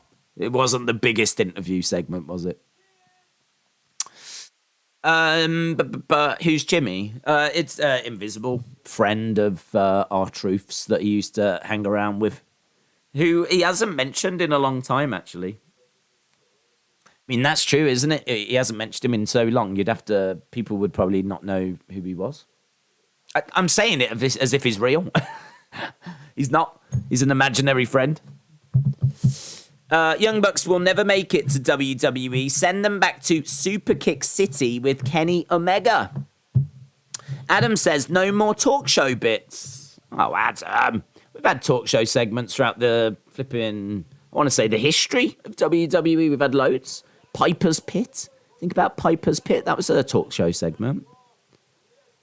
We've had Roger's Corner, The Barber Shop, Heartbreak Hotel, The Funeral Parlor, Brother Love. There's been loads over the years of talk show segments. You need variety. I think just having match would get dull. Kick to the midsection. What happened to Football Days? He retired.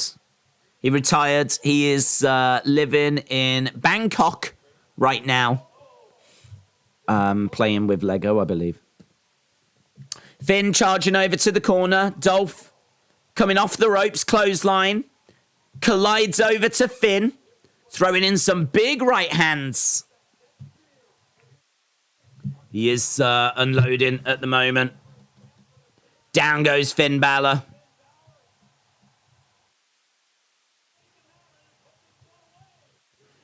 Kick out by Finn. Who do you think will go up against the Academy? I don't know. They've got a segment later, haven't they? And is it an open challenge? Might be nice. I don't know if we're going to get. I don't know what's happening with Good Brothers. I don't think their contracts have expired yet, have they? Over the top goes. Down goes Balor.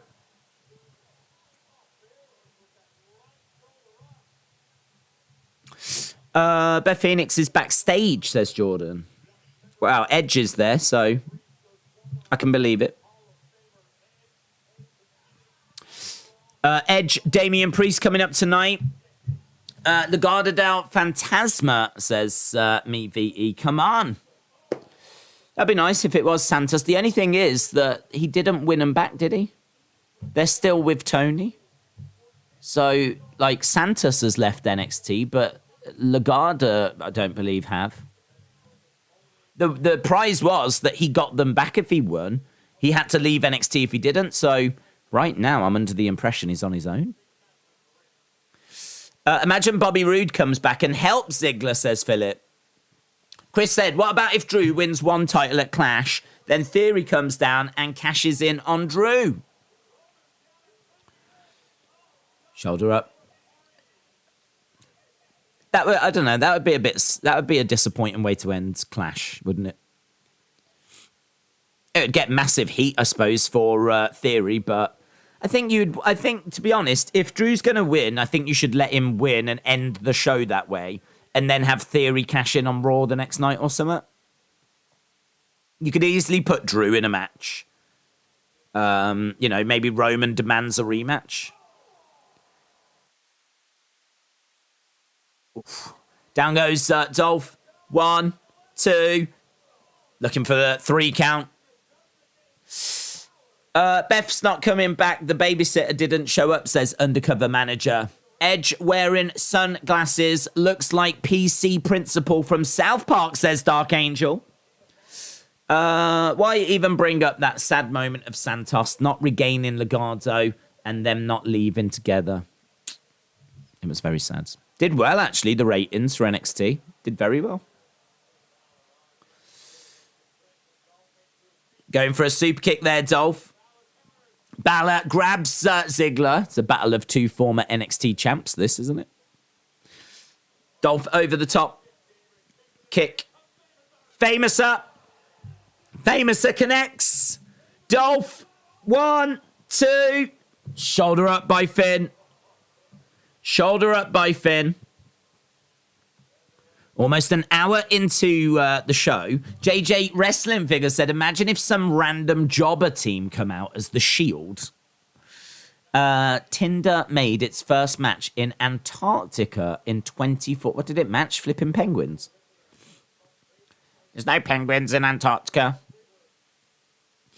Who said that? I feel like I've had that conversation with LSW. I don't know where the penguins live. They live somewhere.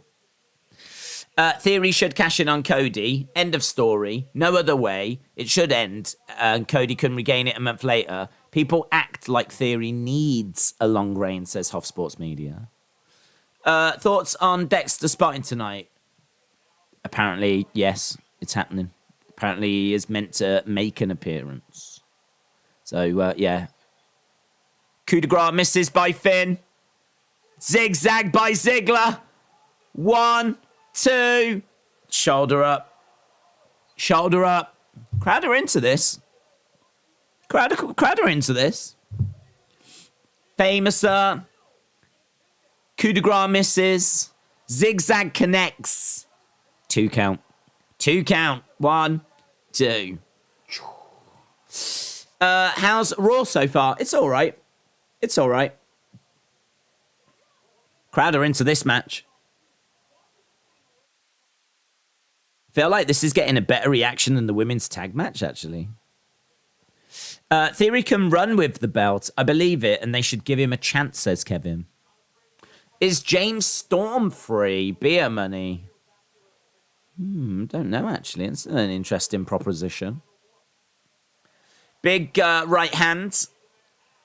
Does feel like Rude has got nothing to do at the moment. Because he doesn't seem to be with Dolph right now. Well, clearly not right now. Headbutt by Dolph. Finn Balor goes down to one knee. Big strike by Rhea. Dolph up, planted down.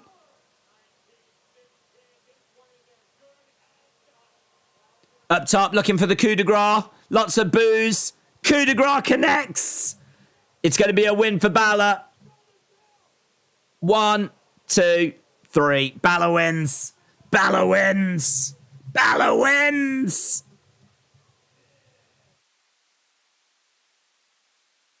Finn wins. Finn Balor beats Dolph Ziggler with a coup de grace.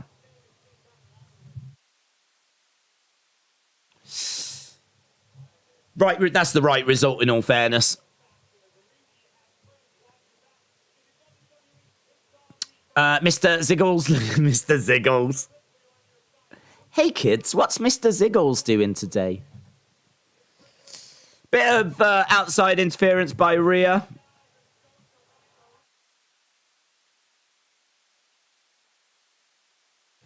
Jobbing out Dolph.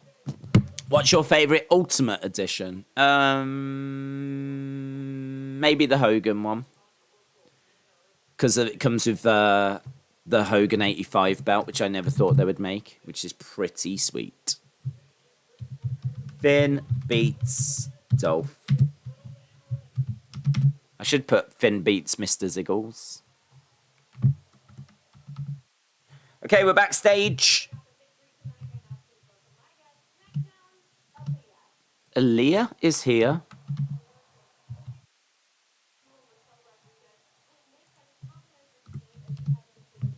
Oh, man. So Aaliyah's here. Does that mean that Raquel Rodriguez is here as well? That means that she could have shouted out Raquel Rodriguez. Here's Bailey. EO. Ding dong, bye-bye.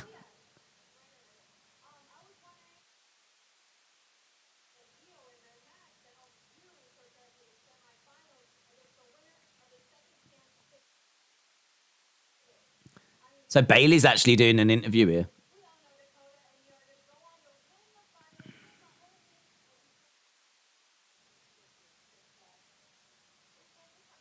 Where's your partner?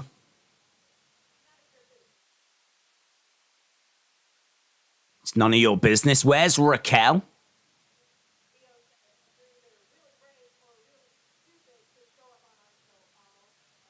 You're either really brave or really stupid to show up alone. And here's Trish. Ding dong, hello. How's the knee doing? When will you be returning to action?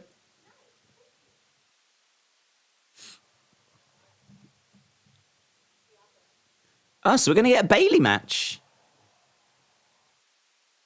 Bailey against Aaliyah. Dexter Lumis picture. They're looking for Dexter Lumis. Shush, please. Shush, please. It's interesting development, isn't it? Interesting development. Why is Bailey getting all this TV time? Shush, please. Chad Gable.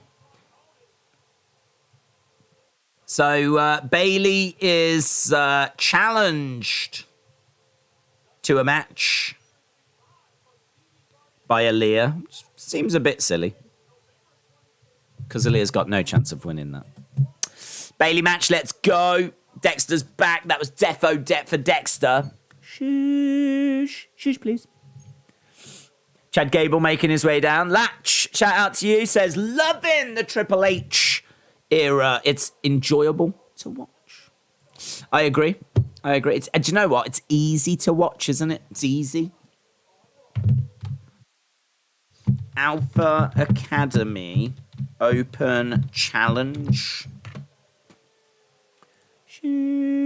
Shush, please. Yeah, it is. Super easy to watch. Thoughts on Tiffany Stratton? Not seen loads of her.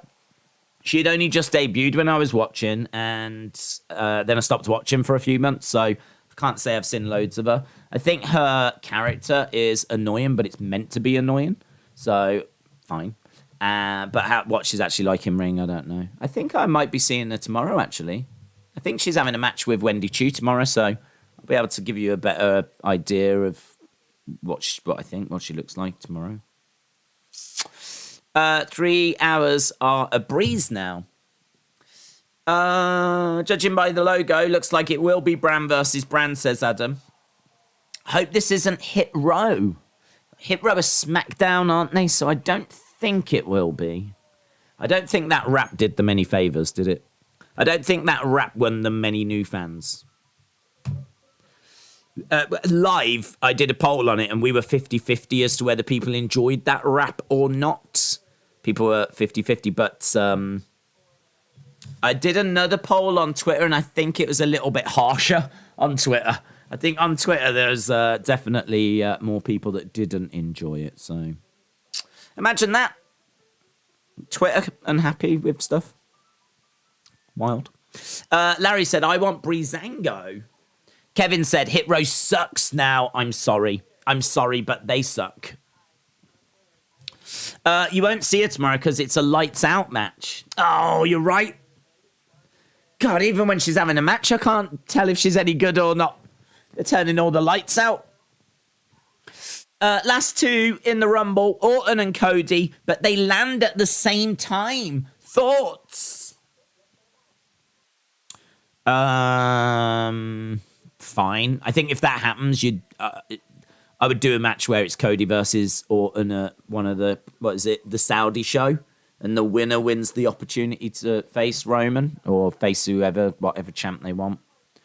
I don't think I would do like at WrestleMania 10 where it was Brett and Lex Luger that both got title shots. I don't think I would do that. But I suppose you could do that as a way of, like, you know, Roman could say, I'll defend the Universal against Orton and the WWE against Cody, and then Cody could win the WWE. But say you can't do that because, like, Roman's hopefully facing The Rock. So he can't face Orton, Cody, and The Rock. But saying that, Roman probably won't have both belts by the time we get to WrestleMania. I don't know. To be honest, I feel like that might be complicating things for the sake of complicating them. But would you like to see a face Alpha Academy? No. I feel like I think the shoosh thing, it works for them. I don't know if them turning face. Because you can't shoosh people then, can you?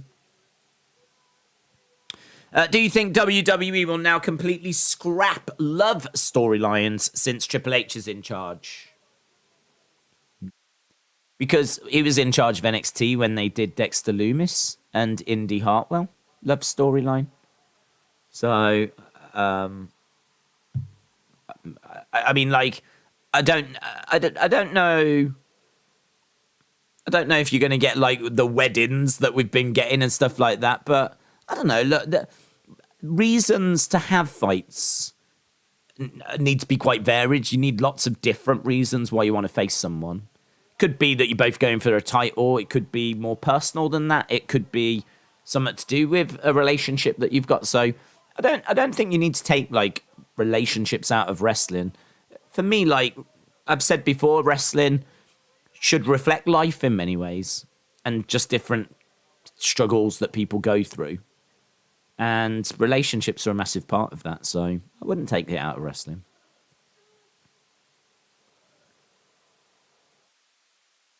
Right, we've got Alpha in the ring. Shooshing people. Loud response to him. Shoosh. Shoosh, please. For the first time since its inception. New students. New students are joining the Alpha Academy. He's going to start the search right here in Canada.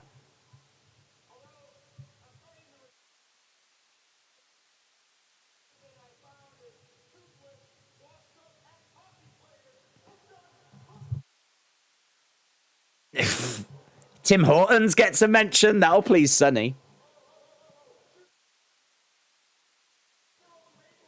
Look at your own maple leaves. They lost an ice hockey game to a team from Tampa Bay. Laying into the local team. Classic.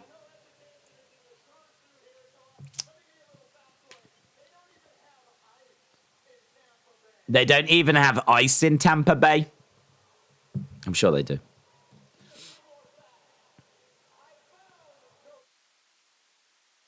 I don't know what they're chanting.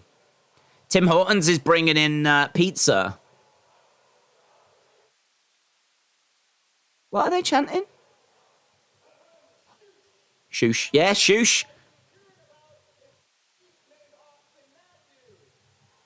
Austin Matthews getting a shout. Don't know who that is.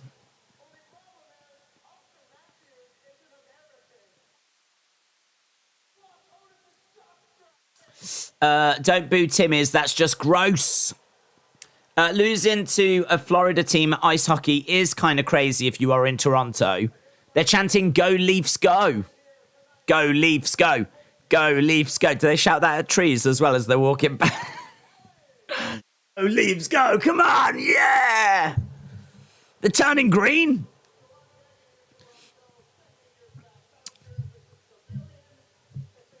Send out your best.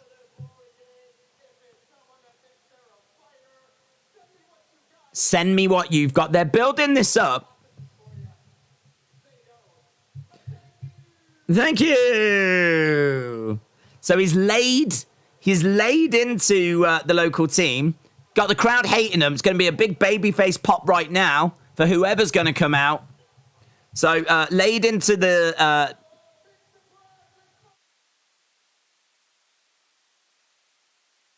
Oh, Kevin Owens.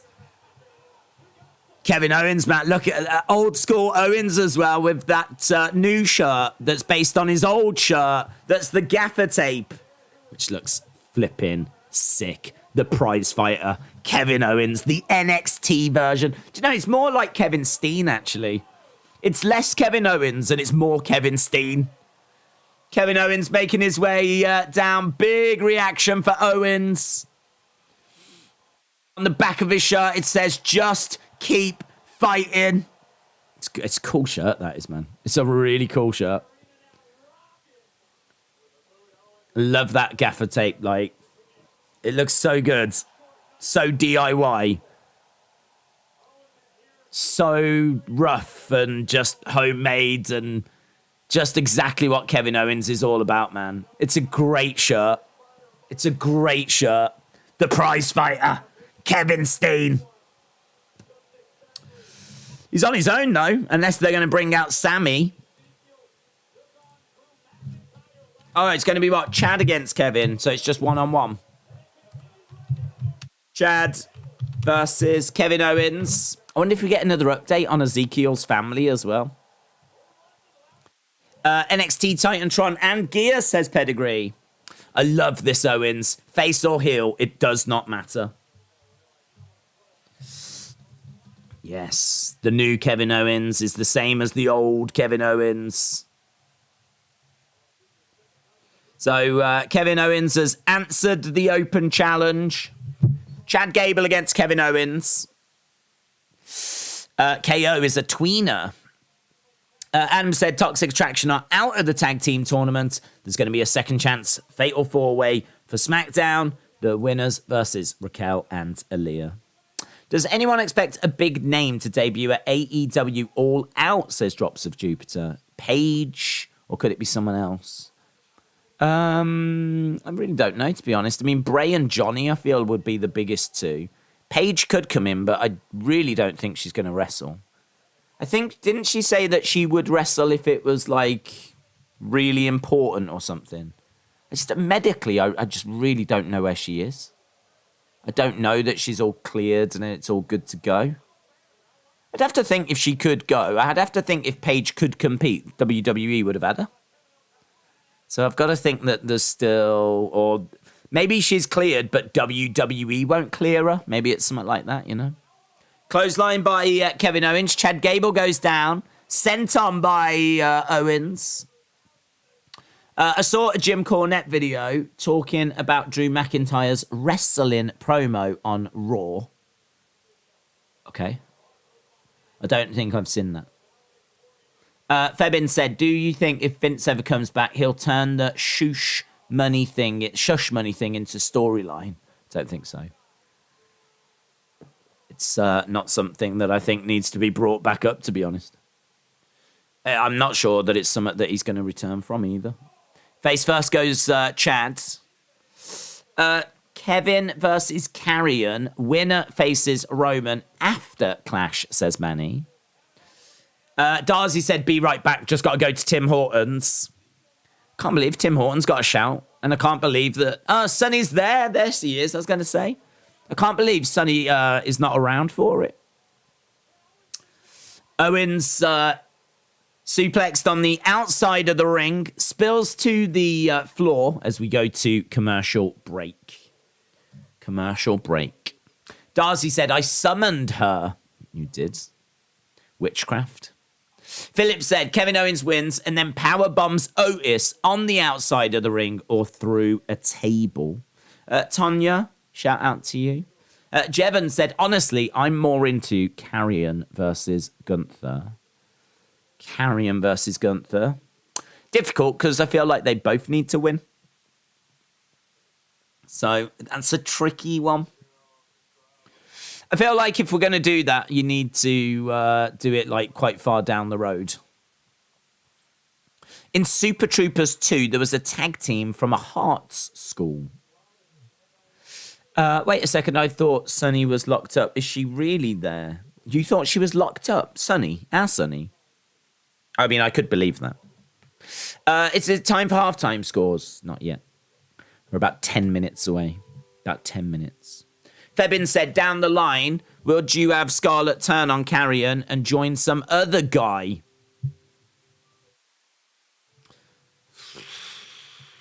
Maybe. But not for like at least 5 years. I don't know. I mean, they did it with Lana and it didn't really work. Do you remember when she was with Dolph for a bit?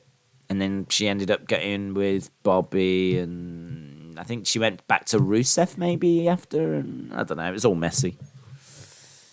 I don't know. I wouldn't be in a rush to do it.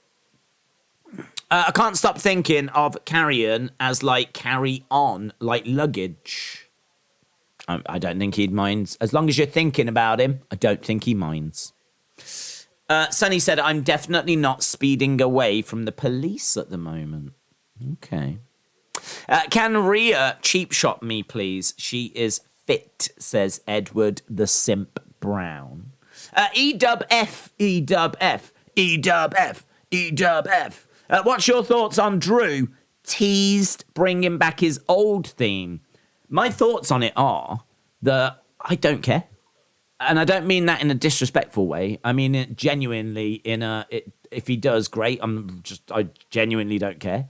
And I'm really surprised at how many people seem to care. Like on social media now, there seems to be this kind of groundswell of support for him bringing back his old theme. But I've never heard anyone say that they wanted it back. I've never heard anyone. Like, it's not like, Jeff. And everyone wanted Jeff's old theme back. And that was a thing.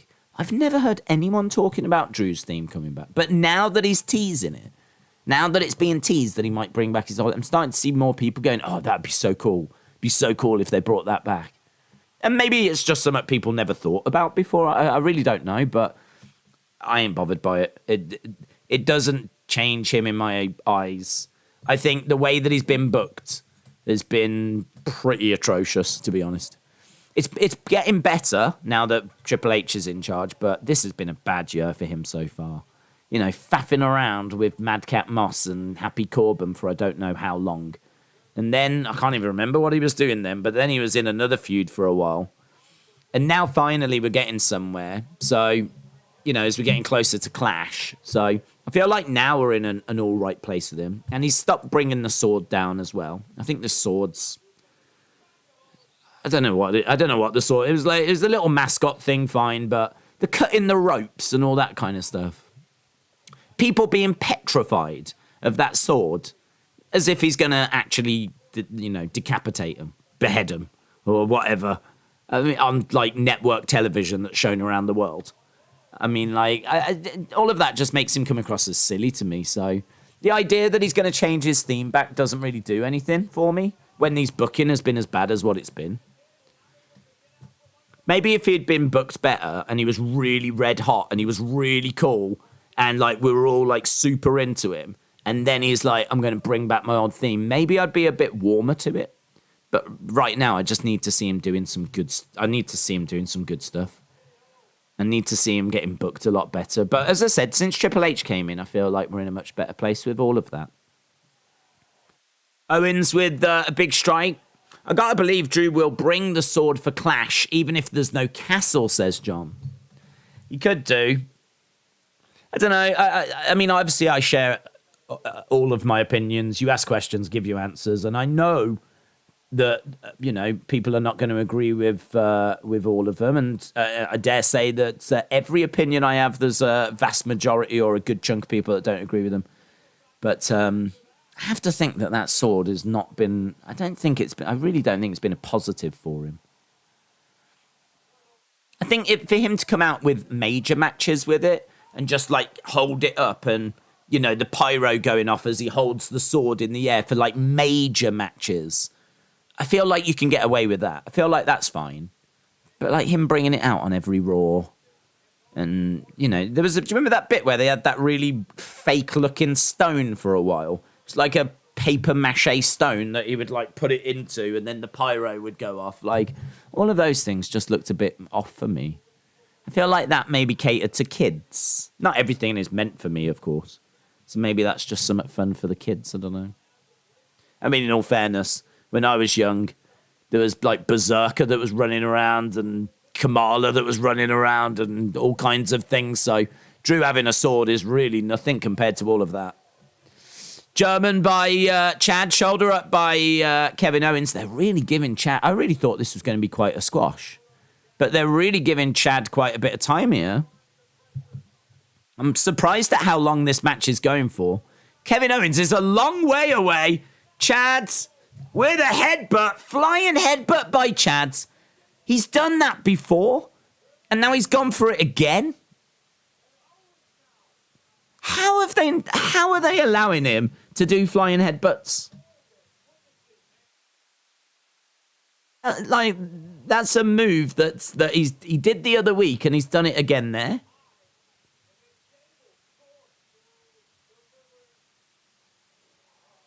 I'm really surprised that in this day and age with CTE and all that kind of stuff that they are allowing him to deliver flying headbutts. But he does hit it. Goes up top.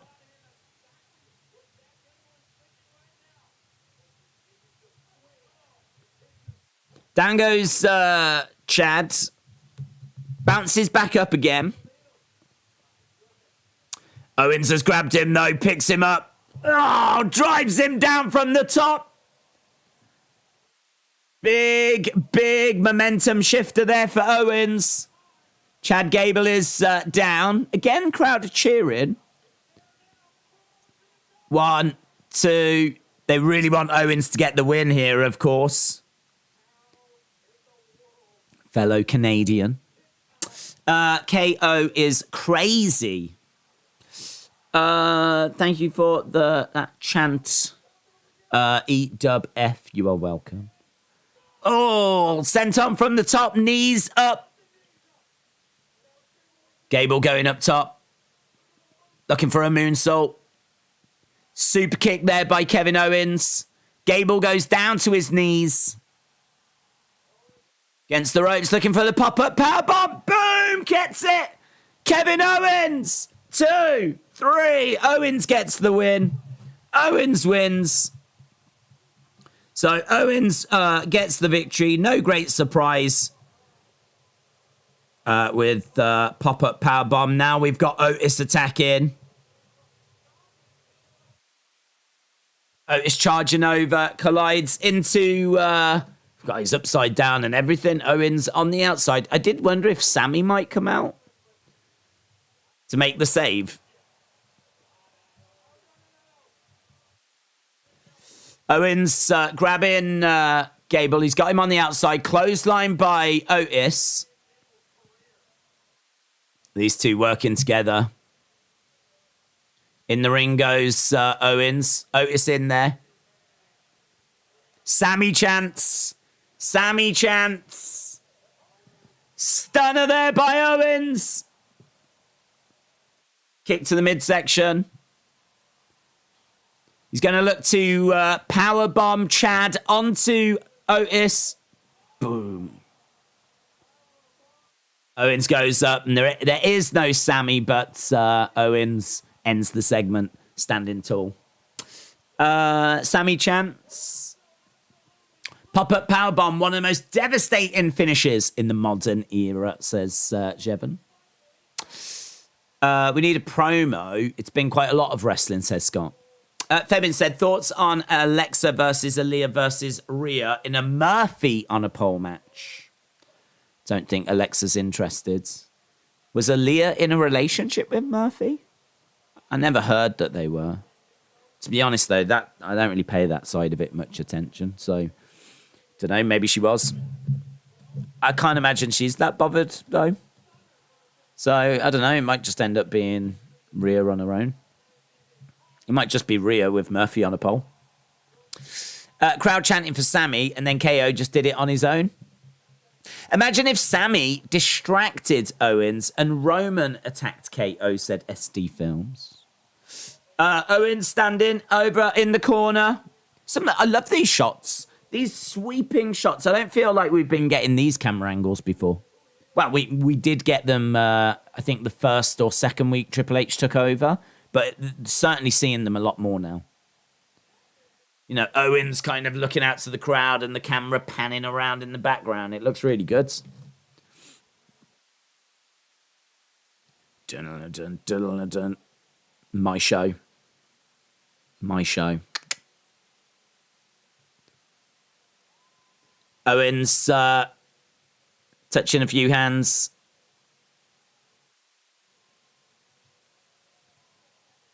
Right, we're backstage with Judgment Day. We're going to keep beating everyone up, says Rhea. We will do halftime scores coming up.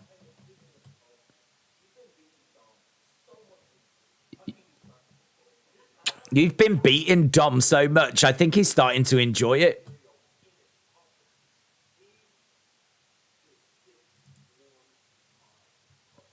"6-1 mine."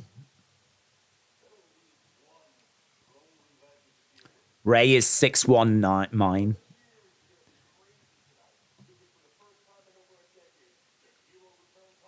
The hero returns home. But this is going to be your last one. Damian Priest.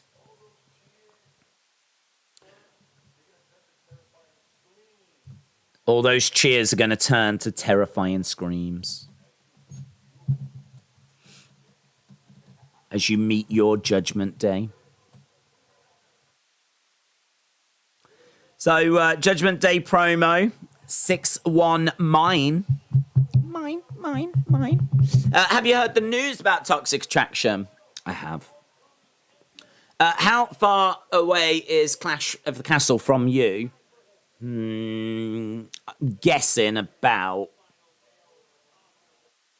2.5, 3 hours-ish. About that in a car. 2.5, 3 hours. Not that bad. I'm actually over, so where you've got the UK, you've got Wales to the left-hand side. I'm in the England side, of course, 'cause I'm in England. But I'm really quite close to the border of Wales. So I'm quite close to the border of Wales at the very top. But Cardiff is right at the other end of Wales. It's down the bottom. But it is actually still quite close to England if you look where Cardiff is. Cardiff's right at the bottom of Wales and quite close to the border. So I really just need to go the length of Wales. I just need to drive down the length of Wales, go in a little bit, and then I'd be at Cardiff. So I'm just guessing about 2.5 to 3 hours. Wales is not that big.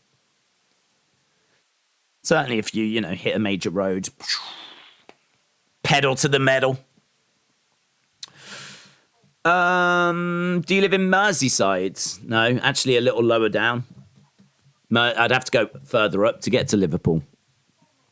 Yes, halftime scores. Is this going to work? I don't know if this is going to work. Halftime scores, everybody. It's the halftime scores. I really want to know your halftime scores. Put it in the chat.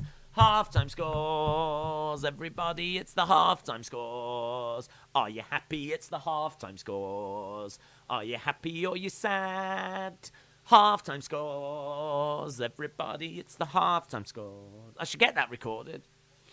If I got it recorded, I could just press play then. Just sit here like this.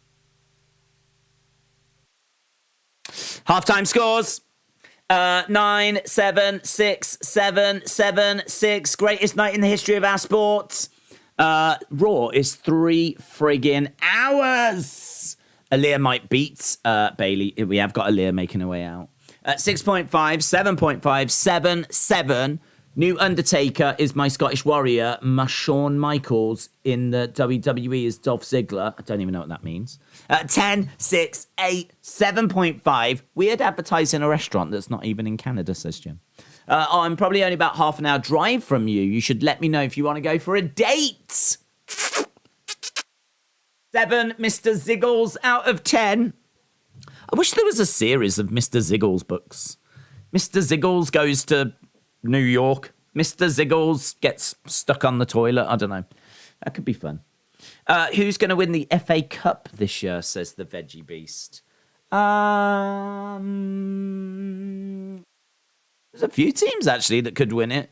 It depends on how United progress. I think United have got a chance of getting a trophy this year. Certainly judging, if they can build on today's results.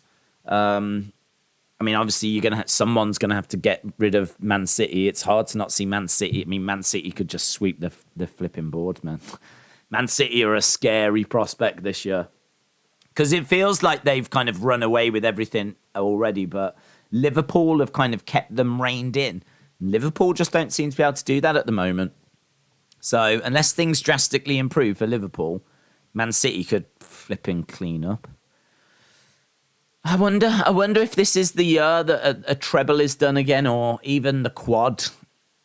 Don't know. Man City are a scary prospect. So I think, you'd probably have to put your money on Man City. But I think United have got a chance. Liverpool got a chance. Maybe Newcastle have got a chance. Maybe Arsenal. Arsenal have got having a hell of a season. So tricky. There was an 80s horror movie called Dr. Giggles. Mr. Ziggles in New York. Now that is a show I would watch. Right. Seems like you're enjoying it. Lots of 7s. Here's Aaliyah in the ring. About to take on Bailey. Aaliyah versus Bailey. So what I love about it, though, is that the show goes so fast. Does not feel like a chore to watch. Days Liverpool will bounce back and finish second, says Edwards. Kirby said Raw is going up against Monday Night Football tonight. Oh. Aaliyah is crying. Is she? Is she crying? Is she crying? What's she crying for? Who she thinks she is? Flipping Liv Morgan. She is crying. She is crying. I just saw the replay there. Just wiped a slight tear away. I think is she Canadian? Thinking about it, Aaliyah might be Canadian. Here's Bailey. It's got changed. Bailey's changed her attire. Bailey making her way down. She's got her head down. She does look mopey. What's up with her? She's like a flipping teenage girl.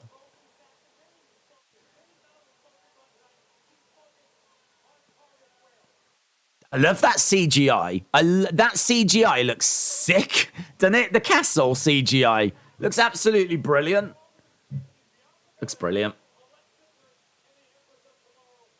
I don't think you have any castles, do you, in America? I'm sure you've got, like, White Castle, but...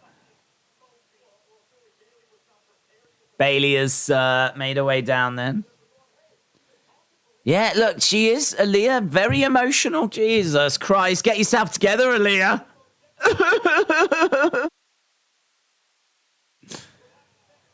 Here we go then, Bailey. I'm guessing Aaliyah's, like, family, friends and family might be in the... Oh, God. If they start chanting for Aaliyah, she's going to go, man. She's going to go. Come on, Aaliyah, you can do it. Stupid Aaliyah. Stupid teary face. Lol. God, do you remember when wrestling was like Harley Race? Tough men doing tough men things. Now we've got, like, flipping girls in the ring. I tell you, if you did Aaliyah versus Liv Morgan, both of them might drown with the amount of tears that had come out. Aaliyah is on her feet. And tear update, she is not crying at the moment. The tears have dried. Aaliyah going up top. Maybe she's already been told she's going to lose. Nah, I'm pretty sure Aaliyah's used to that, mate. I don't think that's going to result in her crying. I should imagine that results in a nod of acknowledgement. Mm-hmm. You do realise you're losing tonight. Mm-hmm. Pretty much like every other night. Which is fine. Hey, listen. Can't win all the time, can we? I'm stunned Aaliyah got this far. If you'd seen her on Breaking Ground, she was flipping atrocious. So the fact that she's put the work in and managed to get to this level is nothing but respect. Kick out there by Aaliyah. Aaliyah with a few moments here. Stumped by Bailey. Aaliyah, she was not ready. She needs work, says Liv Morgan 22. She's from Toronto. There's probably family watching. Yeah. Yeah, I would imagine friends and family are watching. And I don't know. I mean, I'm sure they did get down to NXT to watch her when she was in NXT, but she wasn't even used on NXT all that much. She was in like that Robert Stone brand, and she's definitely made appearances down there. But she was a very surprising call-up. Bailey in control, chinlock applied at the moment by Bailey. When you're Aaliyah, you lose some, and then you lose some more, says Jordan. Nacho Libre had more support than Aaliyah. Oh, Aaliyah goes down. The momentum hurls Bailey across the ring. That was interesting. Aaliyah goes into the corner. Tonight, we've got Lashley and AJ taking on The Miz and Ciampa. I'm getting very strong Dexter Lumis vibes from that. Aaliyah versus Liv first tiers match. I don't think that we'd have to wait that long, to be honest.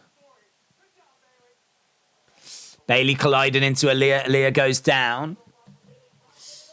Do we see Dominic join Judgment Day tonight? Don't think so. I'm not expecting that. I actually don't know if we're even going to see the Mysterios tonight. Aaliyah in a headlock here by Bailey. Aaliyah trying to get up to her feet.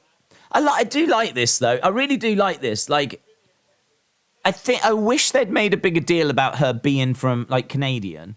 I wish that had been brought up, like, in that little backstage segment. I don't believe they mentioned it. But this is what they should do. You know, you should, like, stuff it full of, like, local talent that the crowd are going to... I mean, if this was going to the UK, you'd obviously have a load of UK stars on Raw, wouldn't you? You know. Aaliyah over in the corner. I won't be in the review stream because I'm tired. That's fine, Edward. That's fine. You don't need to explain that to the community. Headlock being applied here by Bailey. Again, she goes back to that headlock. A few little rest holds here. Bailey trying to extend this match. I feel like under Vince, this would have been a much shorter match. Big clubbing blow. Edward said, she's gonna puke. She's gonna puke. Bailey going against the ropes. Oh, to the outside.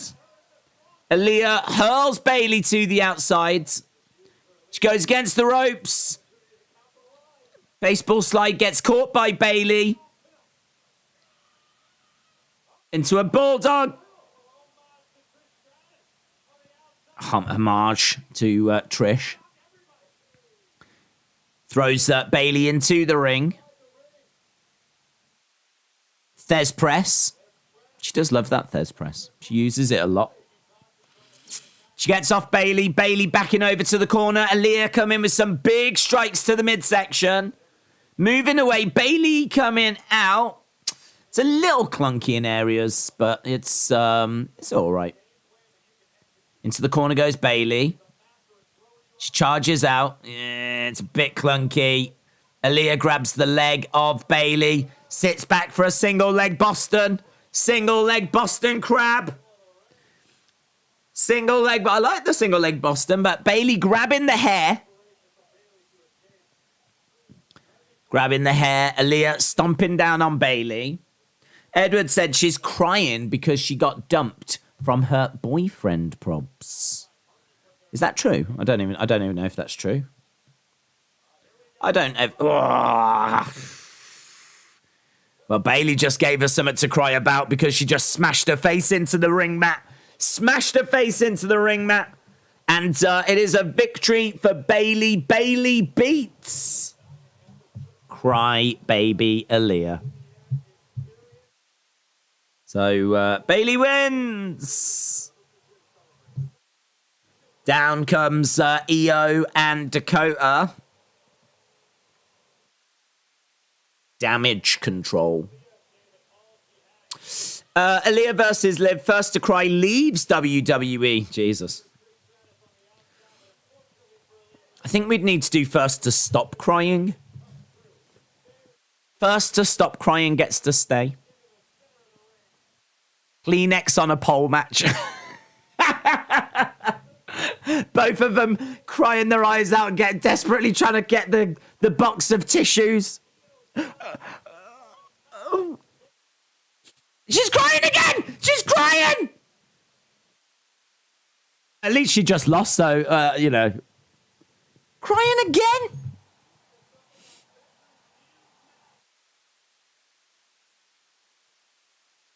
Another little generator on fire.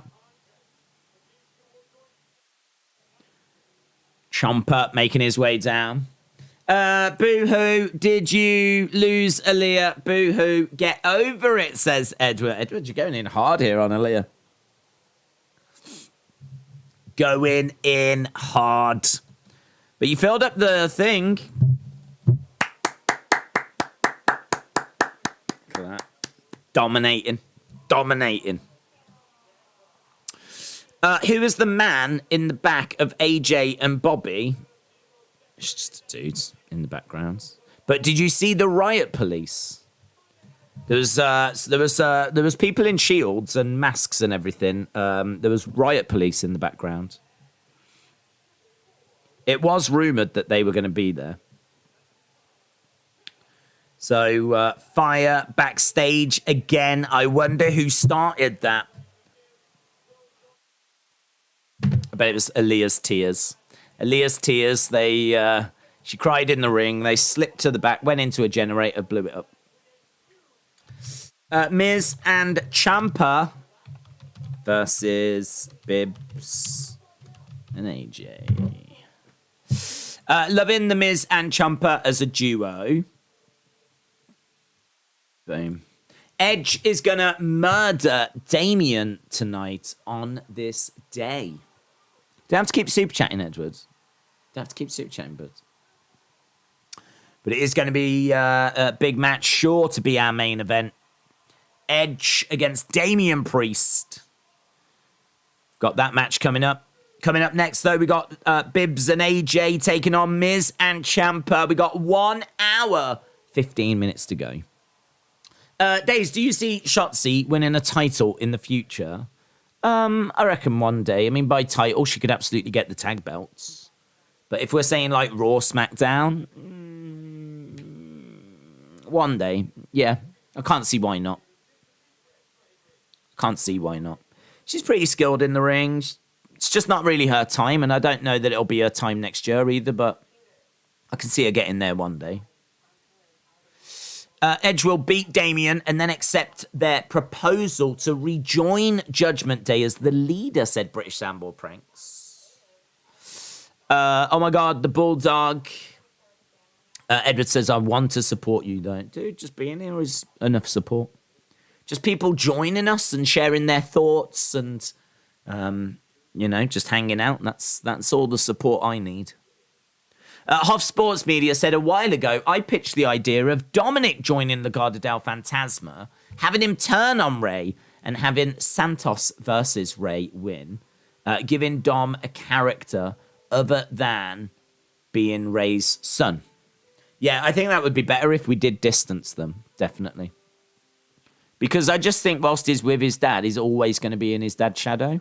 He does need to stand on his own 2 feet. Why was the SWAT officer standing guard? Because they're ready. They're ready for Loomis. He's attacked 2 weeks in a row. So they've got beefy security this week. Liv said, who do you think will dethrone Bianca and Liv? Difficult to say, actually. I feel like Liv's going to have it for a while. I think she'll get past Shayna. Shayna could go into a feud with Ronda, so that keeps Ronda busy. We're then going to have like the draft, so that's going to move everyone around. I do think that Alexa is going to get somewhere. She hasn't held a title for so long. Like, she's got to be in the mix. Which belt she goes for, I really don't know, because it depends what brand she's on. But I think Alexa could be a problem in the future. I think they will build up Shayna next year. They'll start building her this year, but I think she'll go into a feud with Ronda, and then I think she'll be a more credible threat next year. Ronda's still going to be around, but I think Ronda will be gone by WrestleMania. As far as I know, she's around till WrestleMania. I don't know about after that. So I don't know how long the Ronda threat's around for. You got to think that Raquel Rodriguez is going to be a bigger threat next year as well. So there's a few names in the pot. I mean, you can never ignore Bayley, who's back now with her group. She's going to be a problem. And obviously Charlotte's going to come back. She'll be a problem. So, yeah, they're not struggling for women. And certainly if Sasha and Naomi come back as well. Edward said, Ronda will win all. The best acknowledge her. She the one. Here's Bibbs. Have you watched Dexter, the TV show? I've seen that. I thought it was pretty good. The ending was a bit... I've heard there's another season of it coming, though.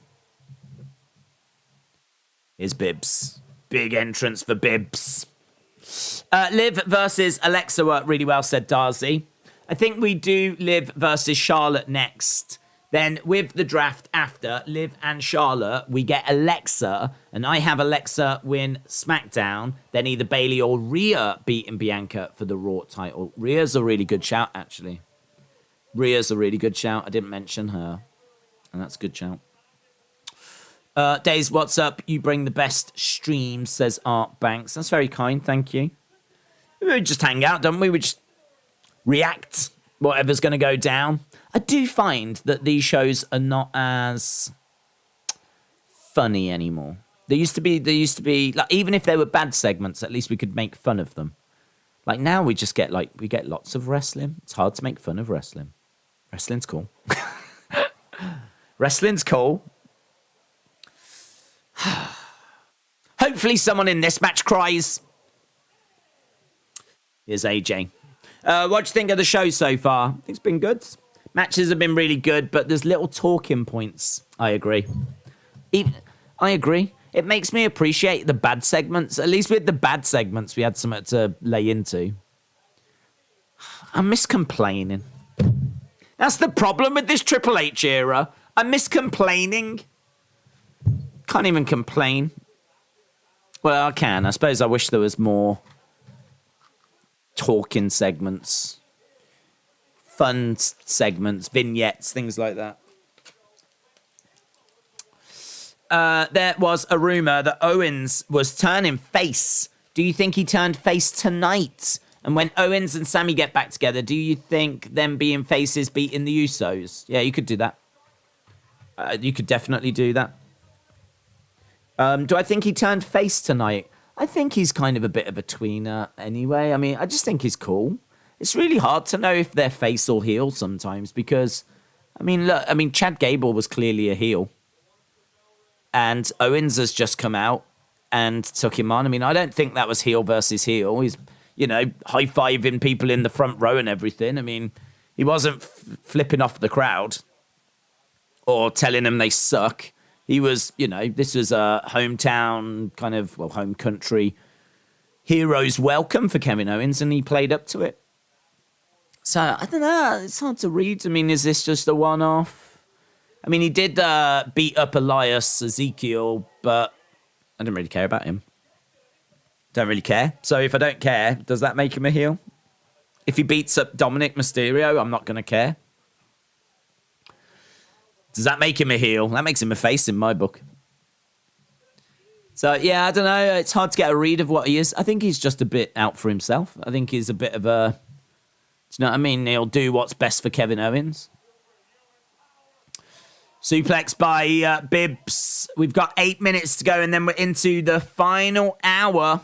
But the show's been all right, yeah, but little in the way of talking points. But that could be a good thing, because they might provide one, and then that'll be the focus. You don't really want tons of talking points, because then, you know, you've got people talking about so many different things. You want everyone really focused on one thing, and I think it might be Loomis. It might be the Loomis moment tonight. Leo teased a return. Do you think it happens? No. But someone did say that he'd signed. So, I mean, I'm just thinking that he's a bit of a problem outside of the ring. He's very opinionated, which is fine. But it's, I don't know, it's hard, innit? It doesn't play that well sometimes. And I think he's been in WWE a couple of times. He was in AEW. Do WWE need him? Is he someone that they need? He undoubtedly needs them more than they need him. I just don't know.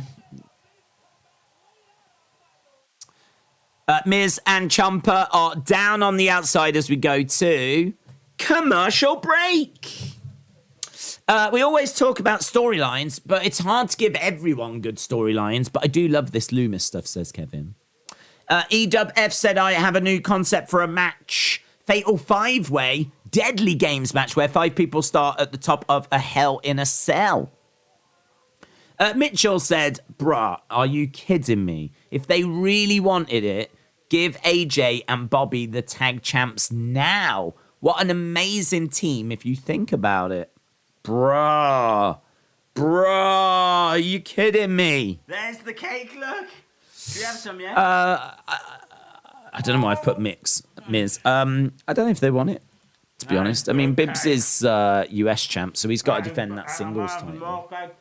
I don't really know what AJ's doing at the moment, to be honest. But do they want it? Do they? I don't know that they do. I feel like Dexter's going to get involved in this match. I feel like he's coming for AJ.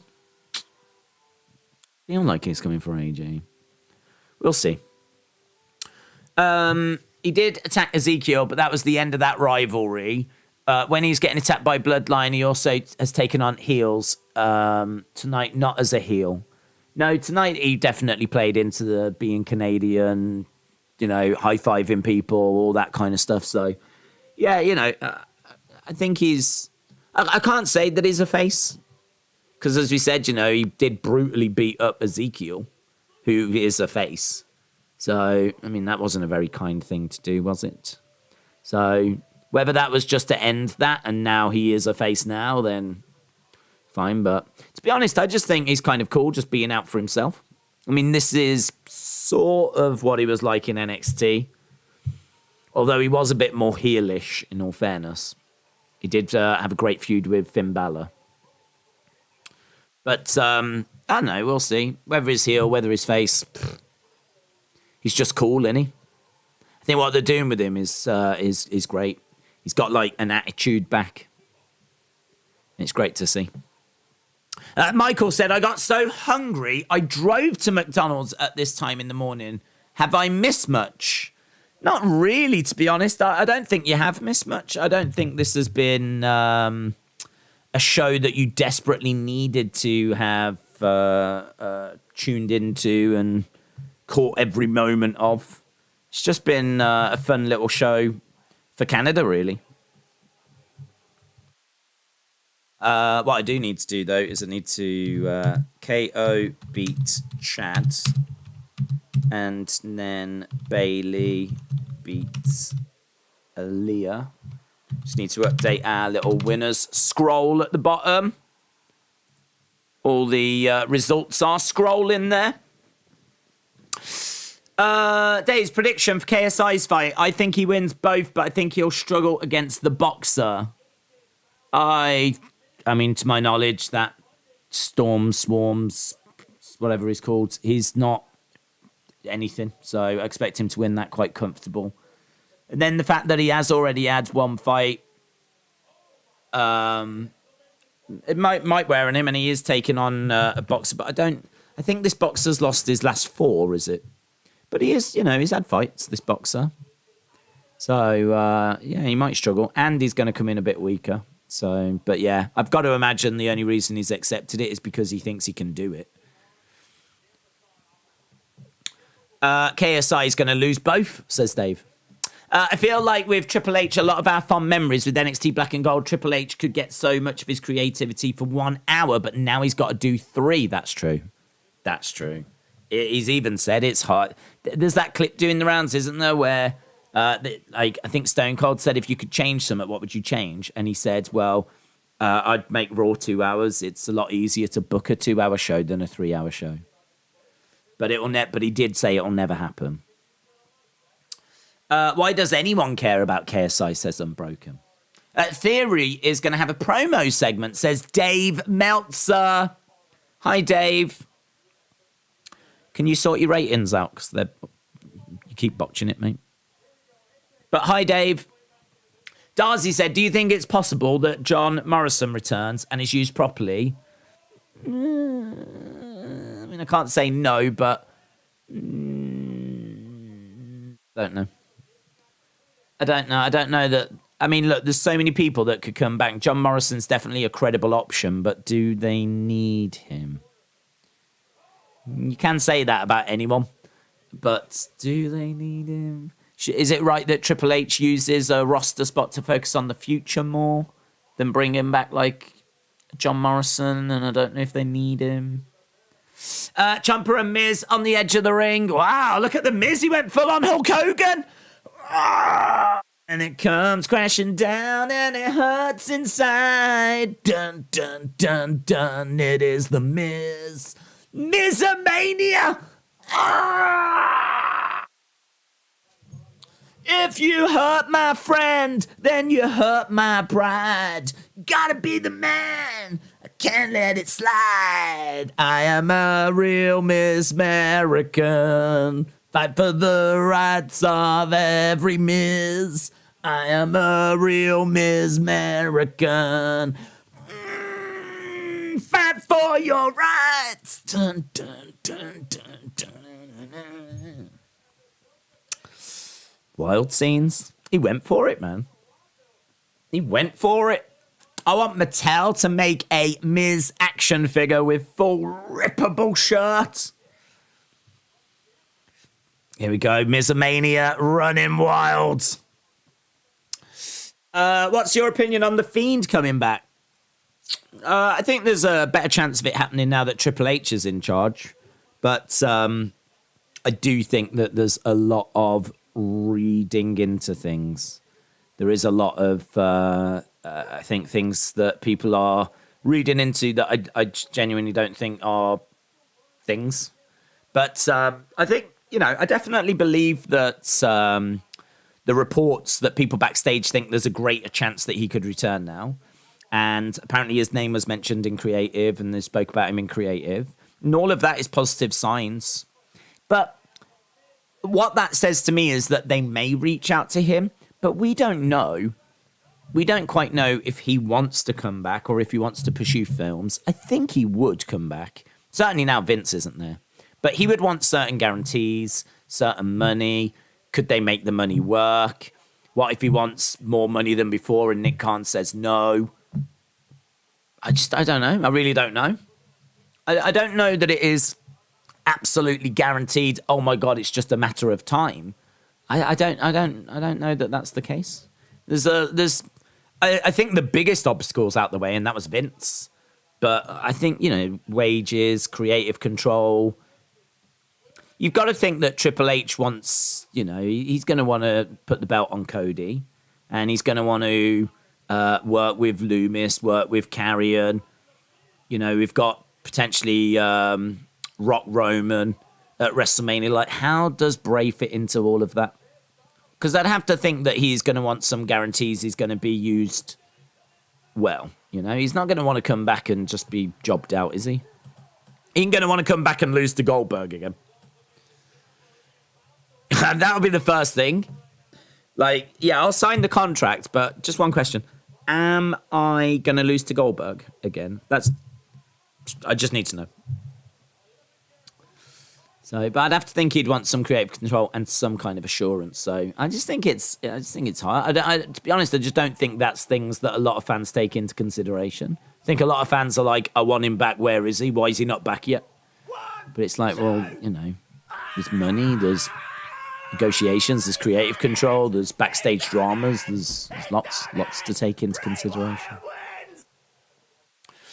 Lash said, have you heard of the AFL? I go for Crows. I reckon you'd enjoy it. AFL. Is that the one side of the American football? Because haven't you got like, I don't know actually. One side, you've got the Super Bowl is the AFL champs taking on the other champs, but I don't actually know what it is. And then is it AFL against NFL, but the whole thing's NFL? So what is it? It's AFL the one side, and then there must be something on the other side, and the whole thing is the NFL. Someone will know. Put it in the chat. Yeah, if I was to guess, I would say that it was that. Chomper looking for a pin on Bobby. AFC versus NFC. Oh, I was wrong. It's AFC. Okay, I don't know what the AFL is then. I thought it was AFL against... I would have said AFL against NFL. But that doesn't make sense because the NFL's the whole thing, isn't it? Spear by Bibbs. 1, 2. Miz comes in. AFC, NFC. Thank you. It's the Australian Football League. Australian football. I have seen it. Oh, here we go. AJ on the outside. Hey, that's not Loomis. That one wasn't Loomis. That's not Loomis. Someone grabs AJ, but that time it wasn't Loomis. Oh, things getting interesting. That wasn't Loomis. There's another riot person behind the Miz. That one here, that looks like Loomis. That one's Loomis. That one's Loomis, and he's grabbed the Miz. He's grabbed the Miz. Where's security? Security have dealt with the imposter. Is he just going to take him away? Is he literally kidnapping him? The Miz has been kidnapped. Why is no one stopping him? Where's officials? Lock the doors. Lock the arena. Lock the arena. Oh my God, Mizomania has been stolen. Mizomania has been stolen. When it comes crashing down and it hurts inside. Dun, dun, dun, dun, dun, dun, dun, dun. He's dragged him away, Mizomania. Can someone get eyes on Miz? Yeah.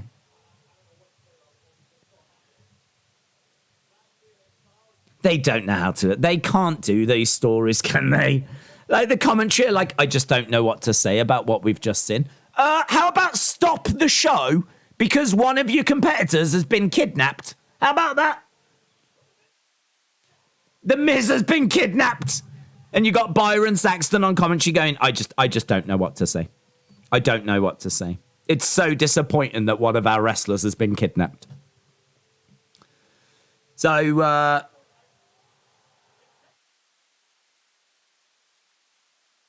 Bibbs.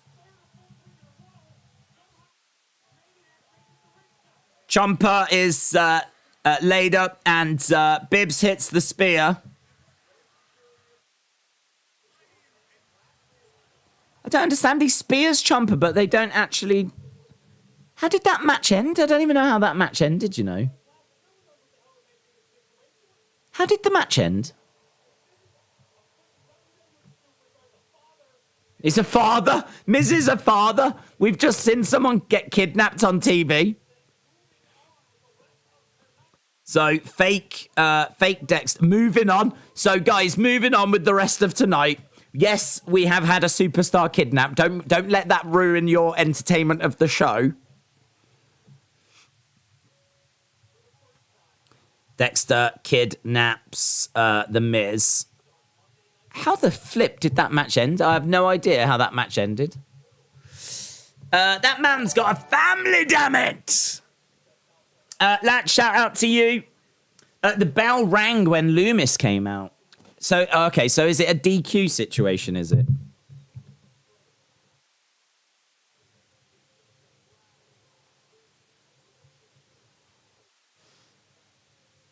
DQ, thank you. Who was the first person? No one I recognise, just a decoy. Decoy. The match ended by kidnap. Oh, okay. In all fairness, that is in the rules, I believe.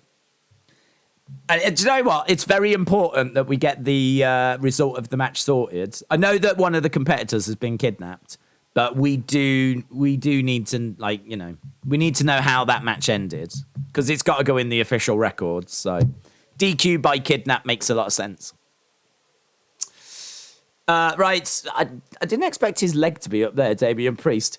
All of a sudden you see Damian Priest, and as you pan out, his legs just like appear. That's pretty impressive. That might not be his leg though.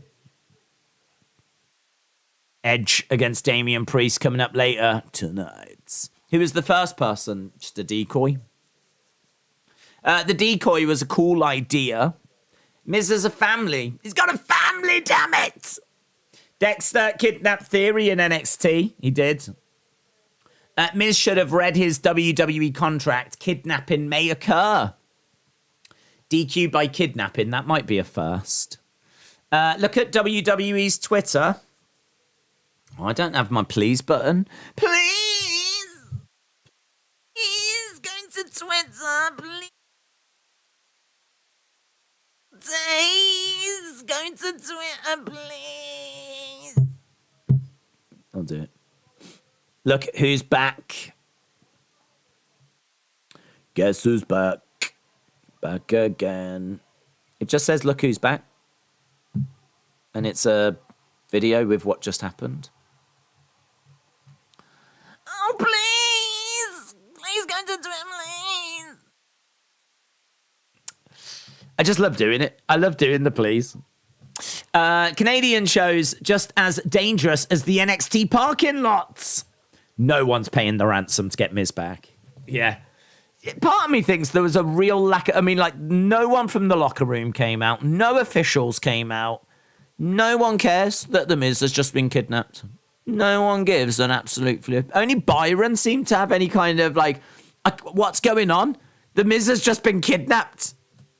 Oh, man, the fact the commentators have to go, well, let's move on with the show, shall they can't, they just can't tell those stories. They try to make it so realistic, but, like, you know, with Dexter Loomis trying to get at the ring and they have security dragging him away. And then, I don't know, for me, like, they just can't, when it gets to something like this, they just can't tell the story.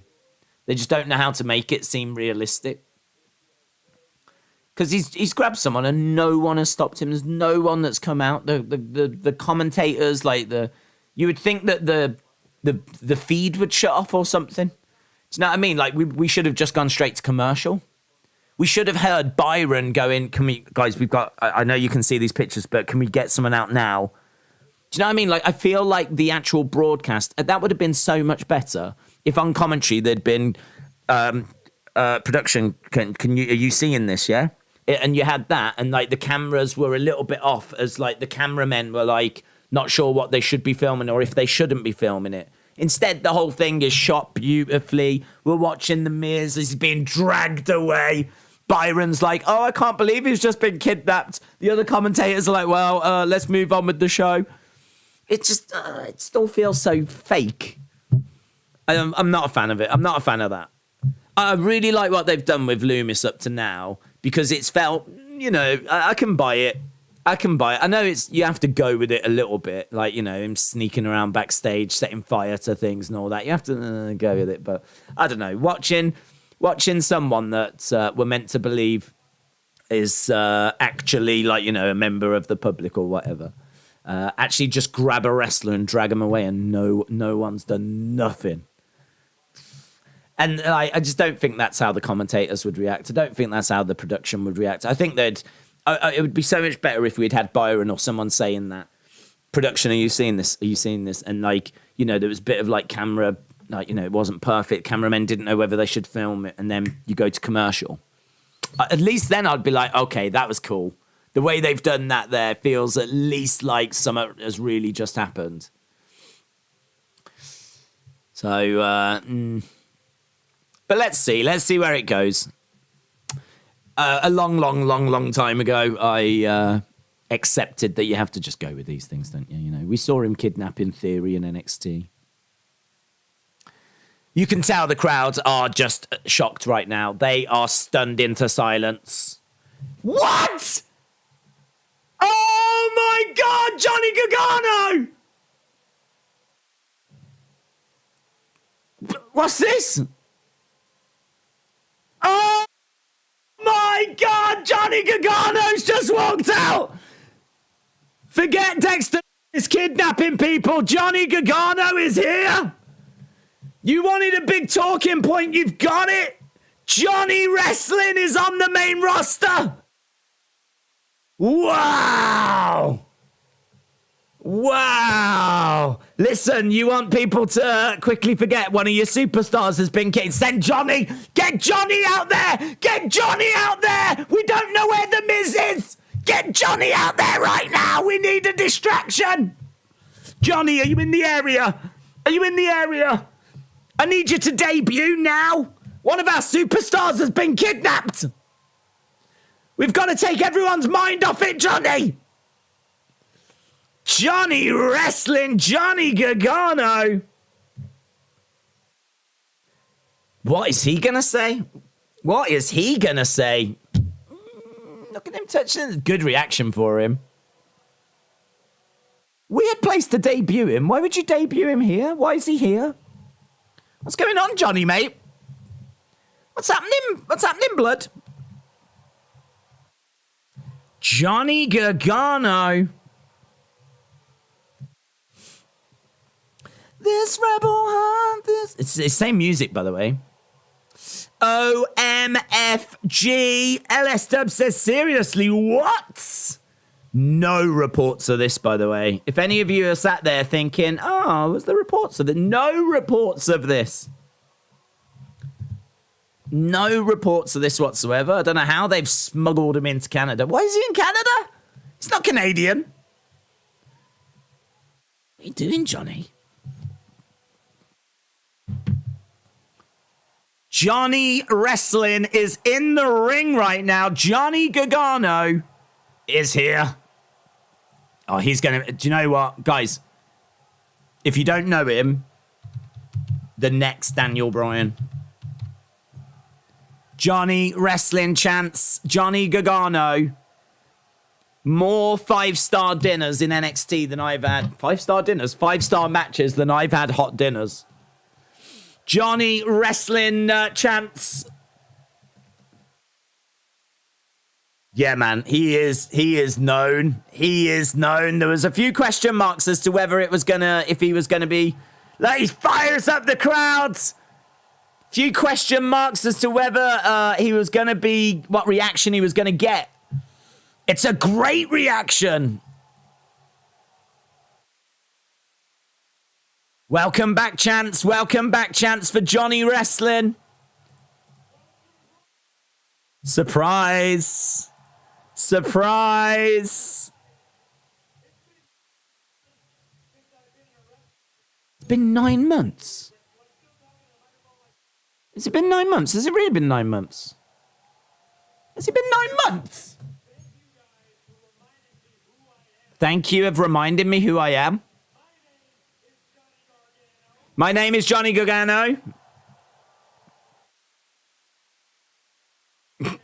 And that was kind of a big deal in NXT.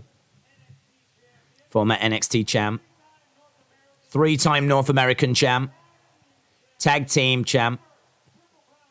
First ever Triple Crown champion.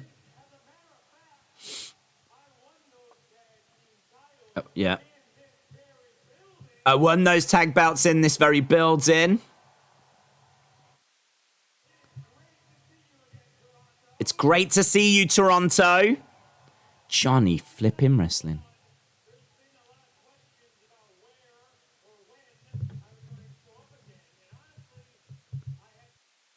He had those same questions. And I wondered if I wanted to do this anymore. But then Vince retired, and I was like, sod it. Yeah, let's do it.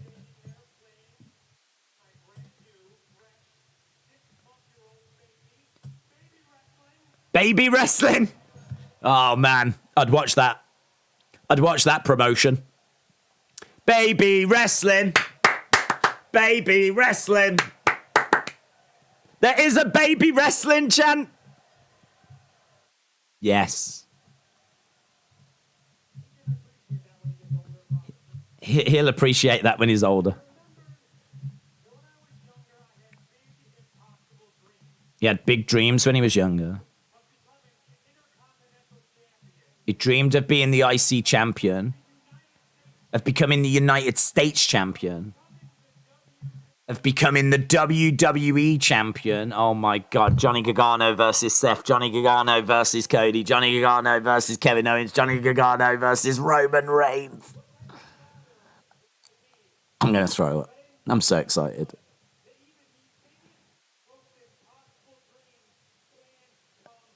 The biggest dreams can come true.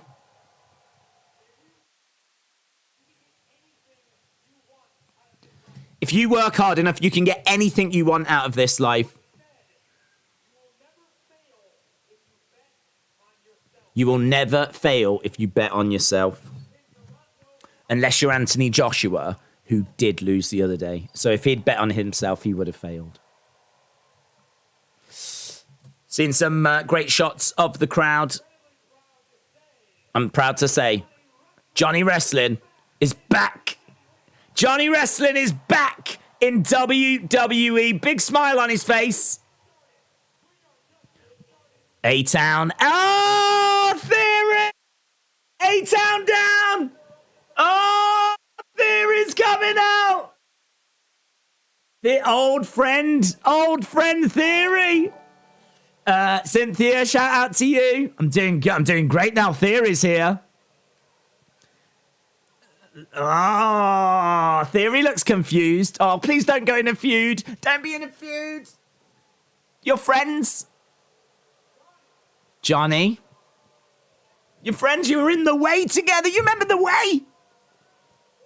What? Is this real?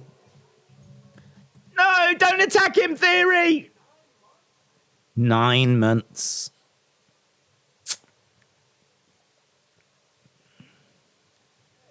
Oh, this is going to be a feud, isn't it?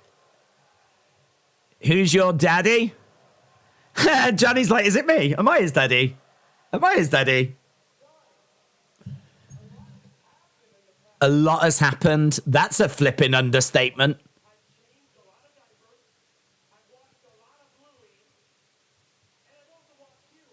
I've watched you, and it's great to see how much you've changed. Congrats. You've changed a lot. Everyone knows. I was the United States champ.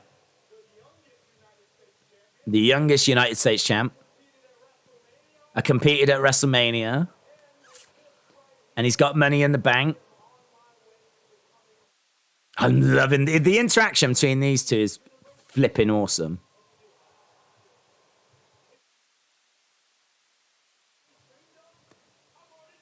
It's like all the things you dreamed of, I've already done them. It's like all the things you dreamed of, I've already done them. They're going to feud, aren't they? And I don't want them to. I want them to be BFFs. I couldn't have done any of this without you. Proud of what, Ian? You took me under your wing. All these idiots saying what? We're on Monday Night Raw?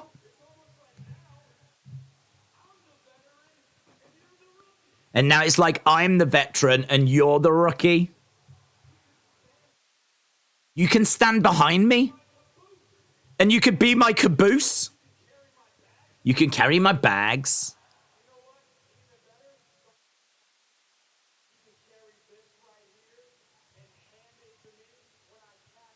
You can carry this and hand it to me when I cash in.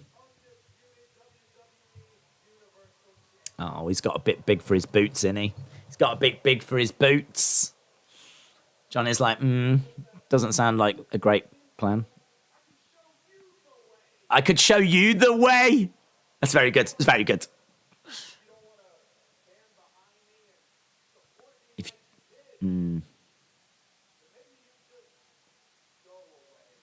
Maybe you just go away. If you don't want to stand behind me and support me, then maybe you just go away. Yeah.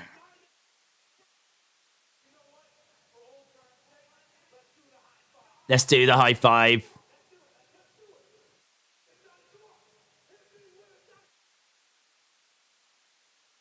Super kick by Johnny.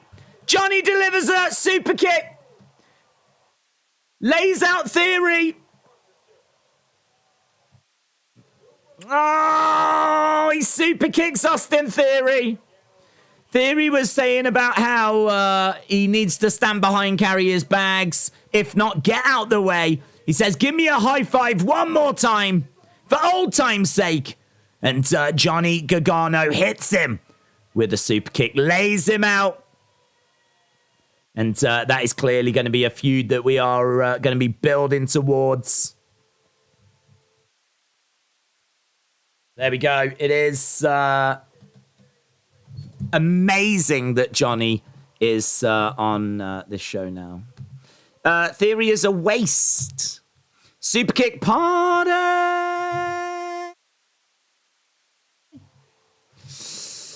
Fun, wasn't it? Fun, fun, fun.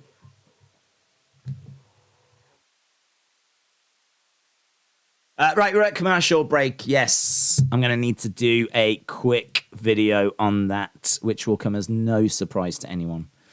That is big moment. Big news. Johnny Gargano, was not expecting to see him tonight. No reports of him being on this show tonight. But here he is on the show. And as you said, absolutely brilliant. Great to see him back. I do have the images, which... hopefully I should be able to call up on screen in a second. I wanted to wait a little bit. I wanted all of the, the whole story to play out. I think we've got him. Right, I think we've got a few images here, actually. Let's have a look. We've got...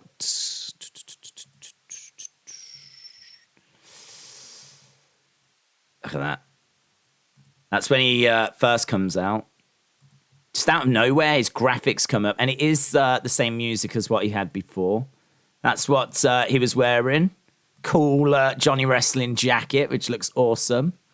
Then we had Austin obviously making his way down. These two going back and forth in the ring. And segment ending with Johnny Wrestling delivering that wonderful super kick. Boom! And lays him out. I might even have a picture of him being laid out. Let's have a look. I took a lot of images.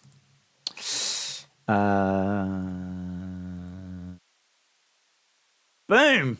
There we go.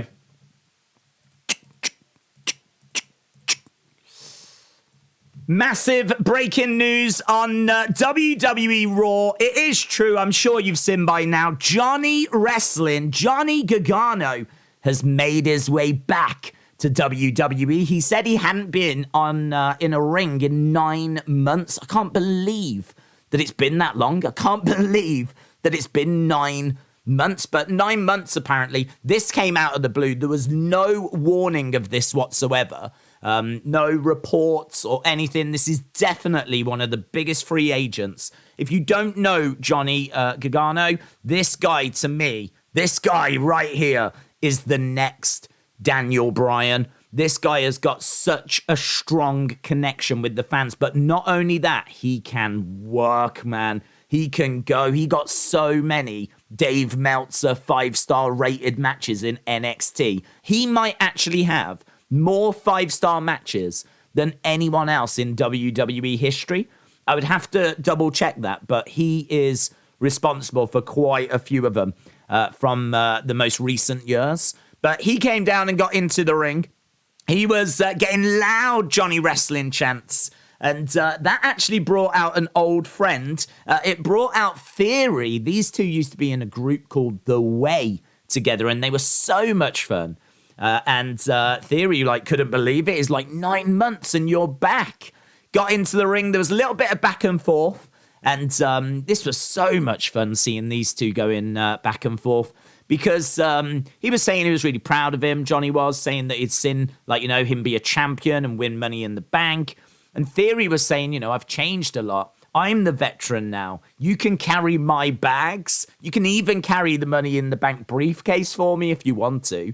And he said, if you're not going to support me, then maybe you need to just go away again, and kind of confronted him. So unfortunately, it doesn't look like we're getting much of a reunion. It looks like these two are going to be feuding because Theory making it very clear he's doing very well on his own. He doesn't need Johnny anymore. But he was quite happy to have him kind of carry his bags and walk in the background, support him, if you will. But obviously that's not something Johnny is interested in. And so he hits him with a super kick, delivers a super kick, lays out Theory, and the segment ends with Johnny standing tall, standing over a fallen Austin Theory. So not only has Johnny Gargano returned, not only has he got a fantastic reaction, the crowd definitely know who he is, what he's achieved. He went through his list of achievements: first Triple Crown champion, former NXT champion, NXT tag champion, I think 3-time North American champion.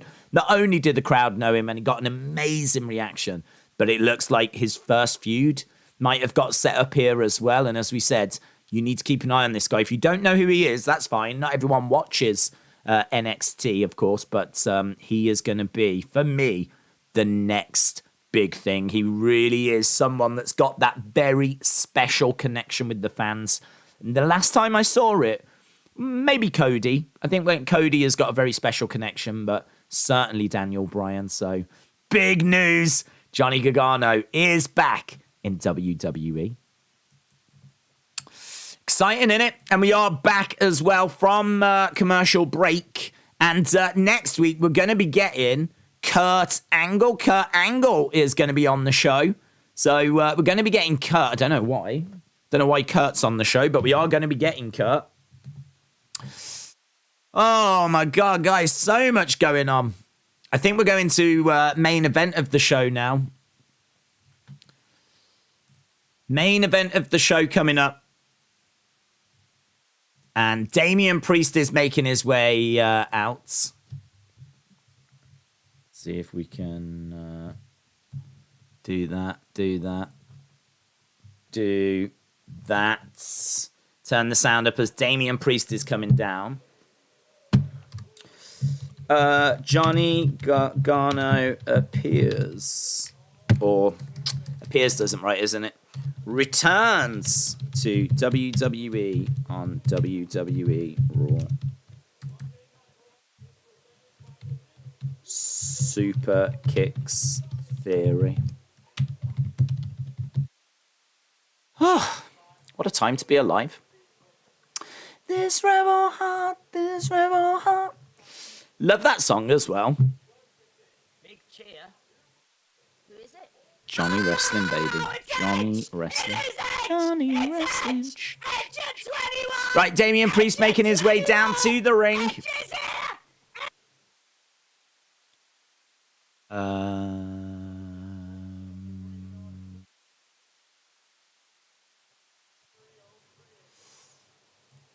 Uh, 30-minute main event coming up.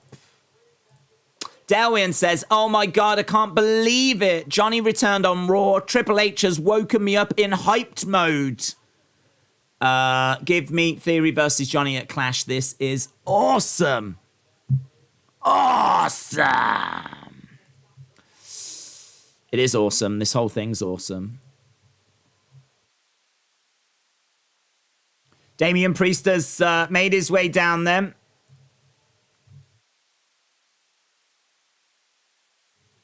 You think you know me. Massive reaction. Huge reaction for Edge. You think you know me. This show, man, I mean, what an amazing final hour. What a weird place to bring Johnny back, though. I mean, I'm not complaining by any means, but just a really weird, strange place to do it. On this day, I see clearly.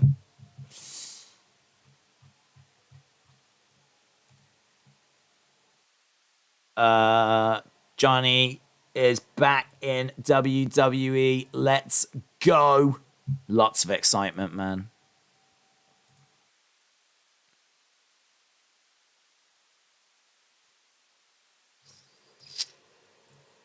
Do you think rumors of AEW backstage drama will push away wrestlers thinking about going there? I don't think it helps. He looks great all in white. Edge all in white. I think he wore that maybe at a WrestleMania. Cameron says, respond to my super chat. Cameron, who do you think is next for Triple H to bring back? Difficult to say, to be honest, because I feel like Johnny and Bray are the two biggest. He's just brought back Johnny, so I don't know. I don't know if Bray is the next, but I do think that he wants to give the fans what they want. And, I mean, listen, if you look at social media, it's quite clear that Bray's the biggest star probably left out there for him to bring back. So I have to think that Bray is one that he's looking at and is interested in. But whether it's next, I have no idea. I mean, it looks like Sarah Logan. Sarah Logan was used the other day. I don't know if that's an official return for her or not. I mean, he could go and get Braun, couldn't he? Could go and get Braun. That Tennille Dashwood is apparently free now. Good Brothers are going to be free soon. So, I mean, you could see one of those.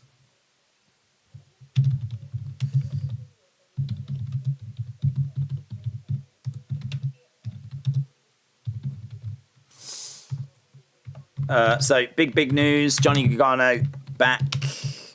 Johnny wrestling, man. Johnny wrestling. Bang. Right. Let's go down. I think Braun could be coming back with a clean slate. Dexter Loomis might try and get over the barricade. It's 10:34. Something's going to happen. Well, he's got Miz. He's already grabbed Miz, hasn't he? So Johnny is one of those guys I could see holding a mid-card title, tag titles, world champion. He can do it all. He's so versatile, and he can put on 5-star matches. Mystery guy from the crowd earlier appears to have been Rajan Husher. I don't even know who that is. James said, I wasn't really interested in this match, but after all the surprises we got, I'm pumped. It's pumped up the crowd, and I'm a bit into it. The first guy who attacked was Whackin' Wild, says Trent.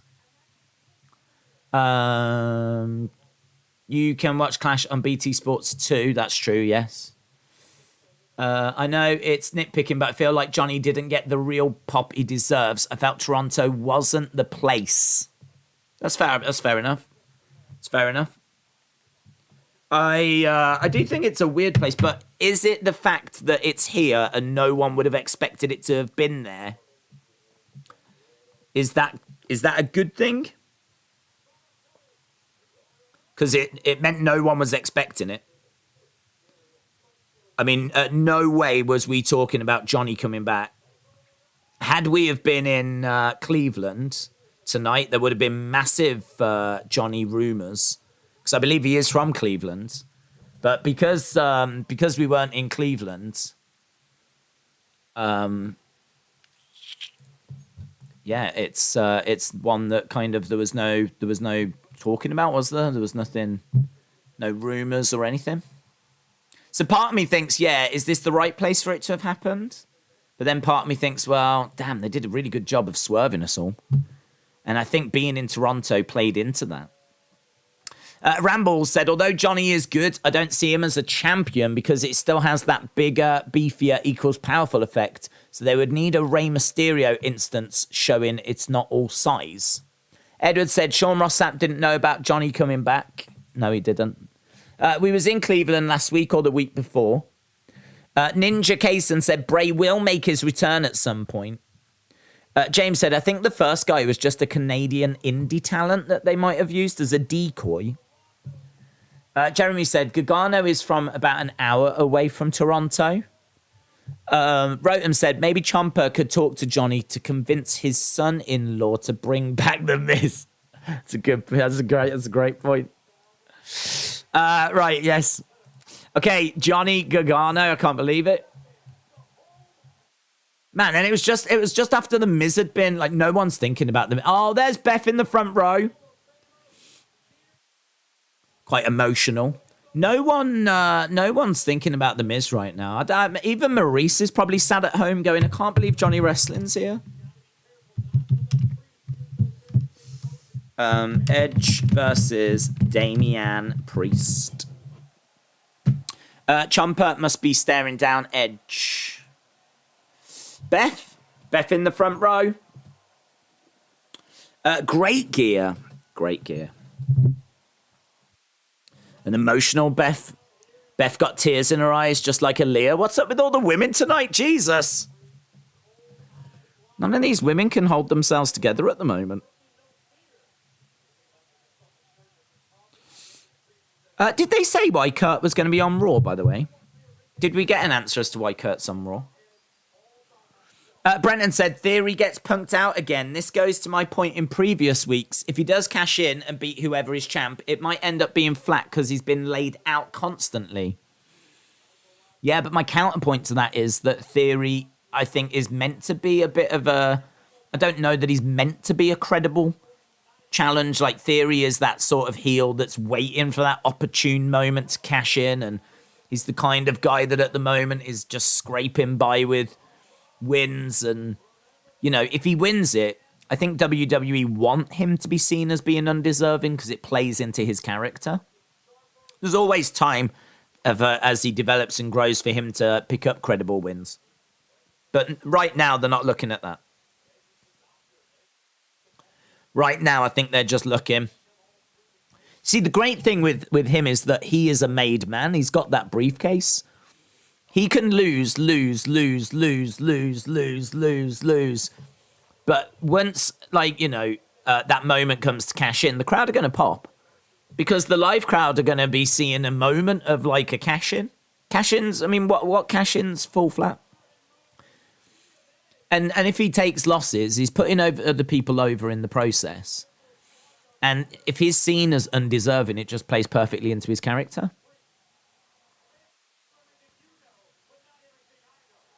Edge walking around. Raw's in Pittsburgh. Angle is from Pittsburgh. Enough said, says Jim. That'll do it. Dave, you wanted more legends. Now we're getting legends. Theory isn't going to cash in anytime soon. So we can have him get laid out and doesn't need to be booked strong. Mm-hmm. Yeah, I mean, I'm pleased that we're getting more legends. Rumours are that Johnny was in Cleveland either last week or the week before when they were in Cleveland. Because of them being in Pittsburgh, it's because Angle's from Pittsburgh. Edge looks bigger than he did at the Rumble in 2020, says Edwards. Brendan said, my counterpoint to your counterpoint, Edge was an opportunist before he cashed in. I don't think he was laid out constantly beforehand. Yeah, but you don't need to tell every story the same, do you? So just because, like, they didn't do it for Edge doesn't mean that it's a problem for Theory. Theory is, as I said, someone that can lose. But he has got...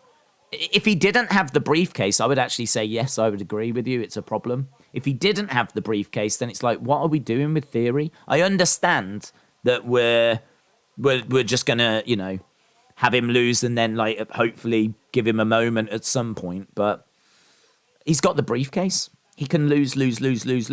And as soon as he cashes in, I actually think he will have a successful cash in. I think it'll come next year. And whether you like it, don't like it, think it's credible, don't think it's credible, I expect him to be world champion next year. And I expect everyone to see him as being undeserving, boo him out of the building, and then it's down to the baby faces to get the belt off him. So I just don't see it as a problem. I just don't think it's an issue. I think he can put people over because he has got that briefcase and he will have the last laugh. So that's my counterpoint to your counterpoint to my counterpoint. I now fully expect you to counterpoint my counterpoint to your counterpoint from my counterpoint. And if you don't, I will be very disappointed, Brenton. Yeah. I'm actively encouraging you to do it. Imagine a Bray versus Loomis match. Mind games would be unbelievable, says Lewis. And Broken said, we don't need everything to be the same. People get used to mediocrity, thanks to that and TikTok. Rhea and Seth will get involved before this is over. Days, at first, I thought the first guy was Leo Rush. Michael said, we all know that even now with Triple H being in charge, Theory isn't going to be champion. Obviously, Cody is one of them. Do you think WWE is going to make Roman Drew for one? I think Theory will be champ.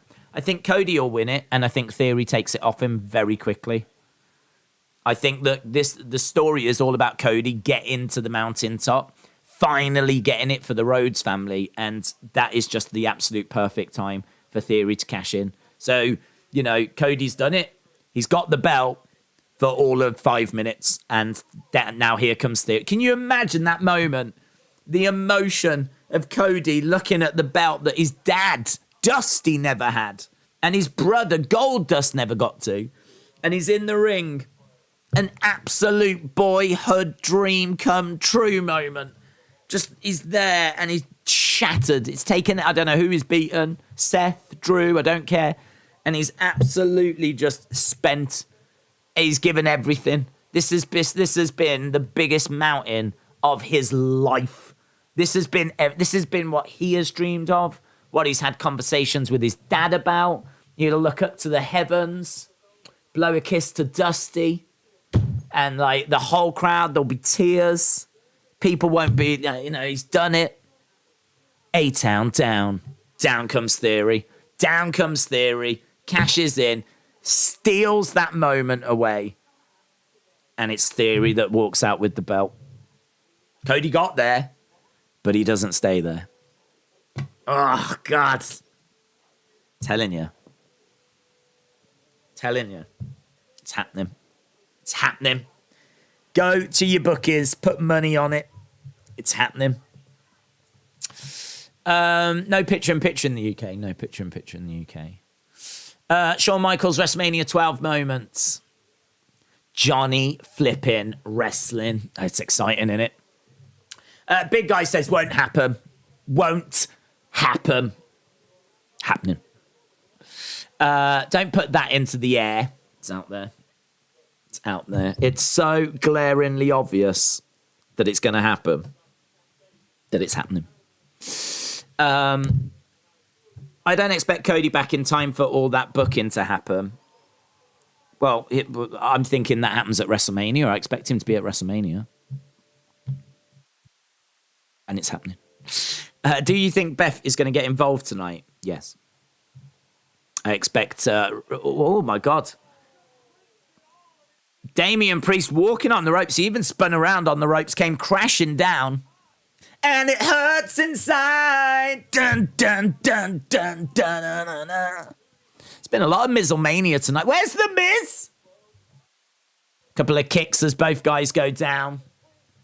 Excessive counterpoints cancel each other out. Oh, did I get I was enjoying that back and forth. It's like dueling. What do you think about Triple H controlling WWE? It's awesome. Better shows, easier to watch. There's only 14 minutes left and I can't believe it. What pay-per-view would you have Theory cash in at? Mania. I would do it at Mania because I think that moment that I just spoke about, I think that has to be at Mania. You can't do it at WrestleMania Backlash, can you? So I think, I don't know if Seth has it, and maybe we do Seth, Seth Cody. Because don't forget, that feud's not dead. That feud's not done because Cody wanted to be in Money in the Bank and then Seth brutally attacked him. So they have to have a match. There has to be another match. And I think you do it at WrestleMania. Maybe Cody gets back, wins the Rumble. Seth somehow has the belt. You do Cody Seth for the WWE Championship. Roman against Rock for the Universal. Cody against Seth for the WWE. Cody beats Seth at WrestleMania. Theory cashes in. Edge up top comes crashing down. They'll probably find Miz in an alley with poo stains on. Oh, dear. Days, a bold prediction for Clash. I think we're going to get Edge, Ray, and Beth against Judgment Day. Edge, Ray, and Beth win. What about you? Yeah, I think there's a good chance of that. Edge come crashing down onto Damian Priest. If it wasn't so late, I would be thinking this show would be so good. Theory has the Seth Rollins cash-in moment at Mania. Have you had anything adventurous to eat? No, to be honest. This weekend's been all about streaming, hasn't it? In fact, I didn't even eat on Saturday. I did all that streaming and I had bananas. And went to bed, so not a great weekend for cuisine. Right, we've got this Razor's Edge move by Damian Priest, going to put him through the commentary table, and he does.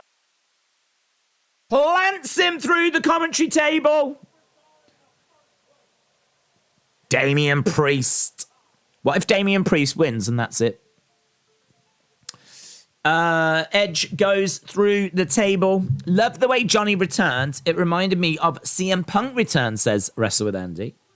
Huff said, what do you think Maurice's reaction is? She's probably thinking, who cares about the wrestling of Johnny guy? Where's my husband?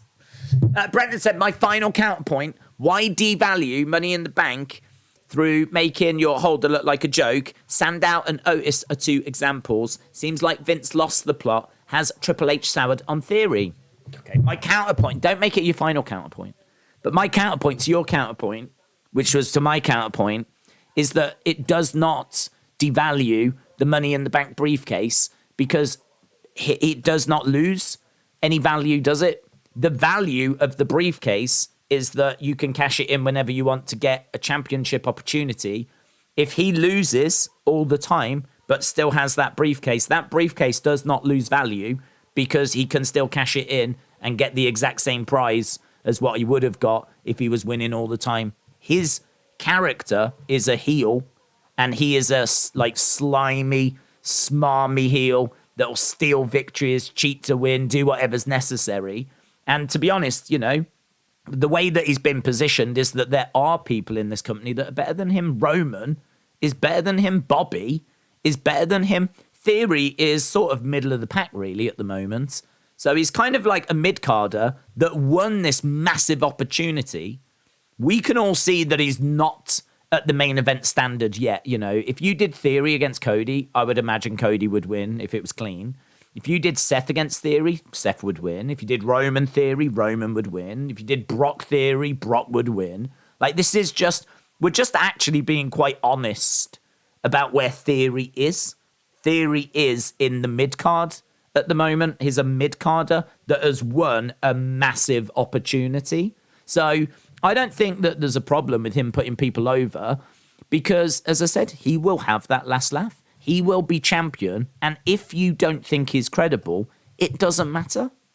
It makes no difference. In fact, I would even argue WWE don't want you to think he's credible. They don't want you to see him as a legit threat because he's not a legit threat. He's a smarmy heel that cheats and does whatever he does to just try and get that advantage, just try and get one over, just try and climb that ladder a bit more. And if it comes at the expense of more talented people, so be it. He's out for himself. He's a heel. He doesn't care.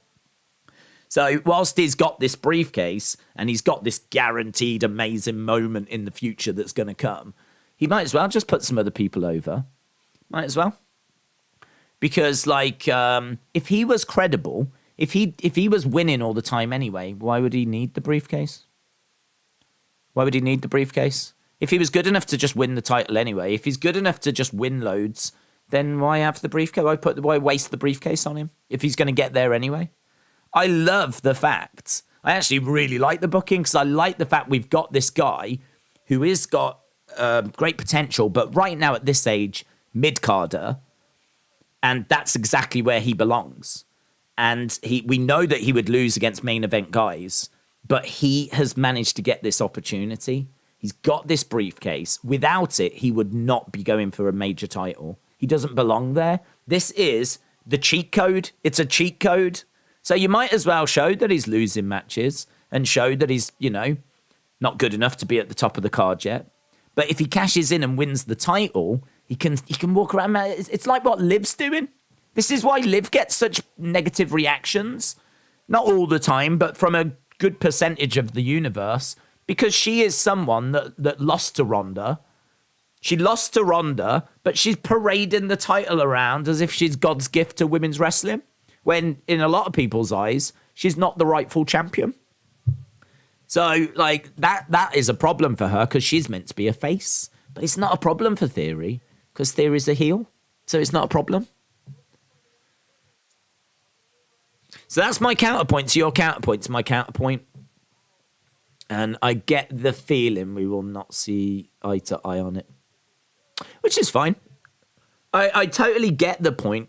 I do understand, like, if you want a champion, you want them to be credible. But this is the whole point of it. He's not. He's not meant to be. He's not meant to be credible. He's meant to be a heel that's just got a lucky opportunity. And he's meant to be seen as undeserving. And then it's going to be down to a baby face that is deserving to get that belt off him. And then that sets up something for the future. Another counterpoint, okay, that plays into future booking. Say Roman Rock happens, but Cody is champion.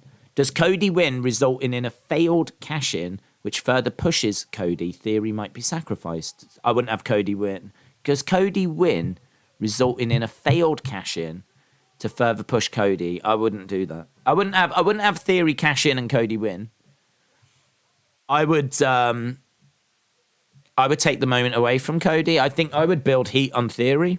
As we said, people don't like Theory. They see him as undeserving. So I would go with that. He is undeserving.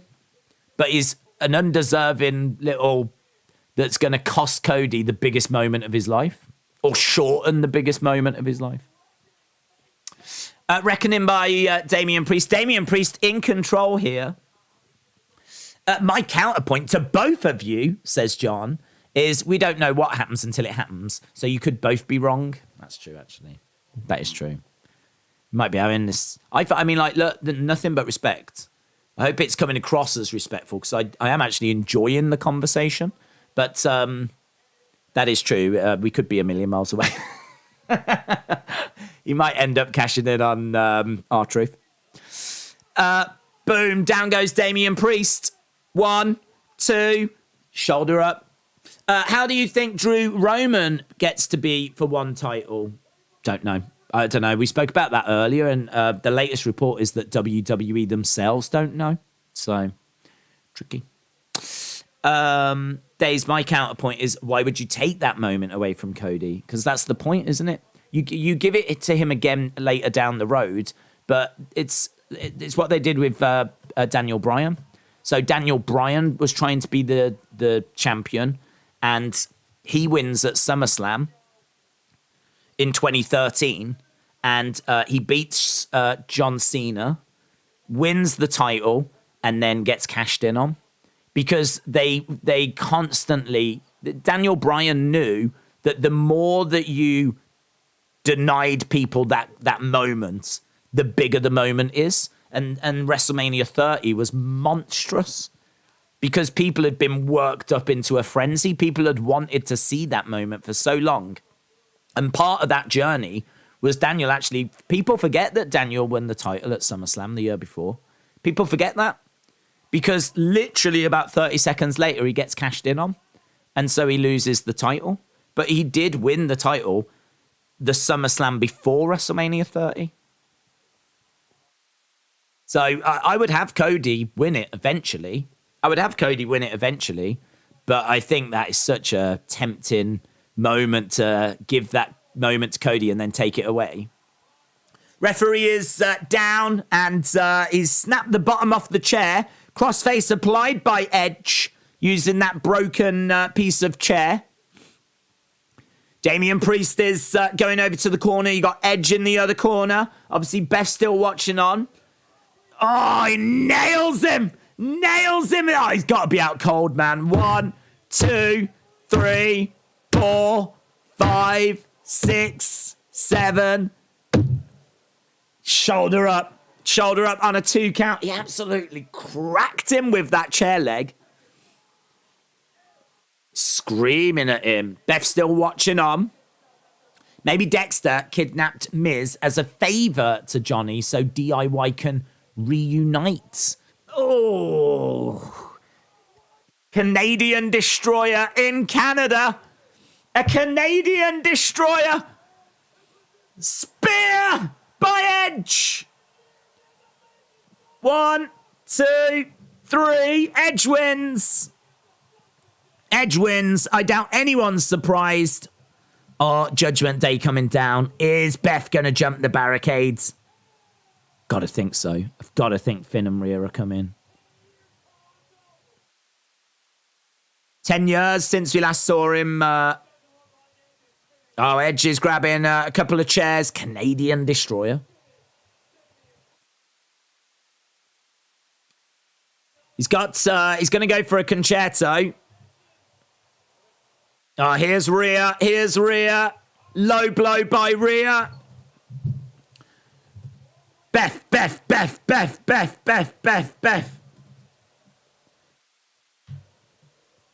Finn Balor is going up top.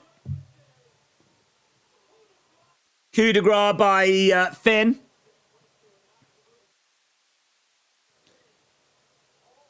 Well, Beth can't deal with that on her own, can she? So Finn's here, Rhea's here.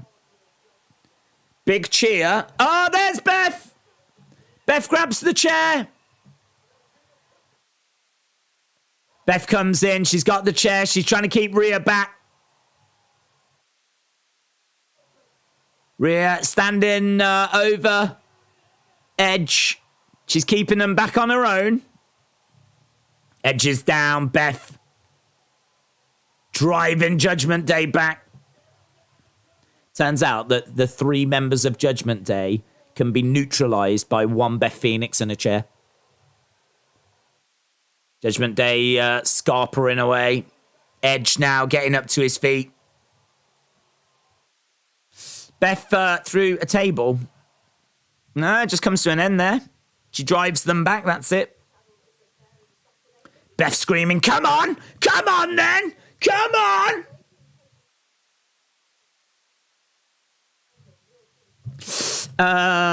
The guys can't hit the women in WWE, so it is just one-on-one. Oh, yeah, but the heels, aren't they? Come on. The heels. I appreciate that the rules, are that you can't be doing that, but I don't want to see Finn Balor following the rules. If the heels were... Imagine the heat if Finn was to go over and just, push her over. Or what if Finn went over to her, she hits Finn with the chair, but because she hits Finn with the chair, it leaves her exposed, and then Rhea can come in with a strike or something along those lines, Great show, though. Really fun show. Extreme Rules, there should be a triple threat. Brenton. I want to read Brenton's. Brenton says... I can't find it. There.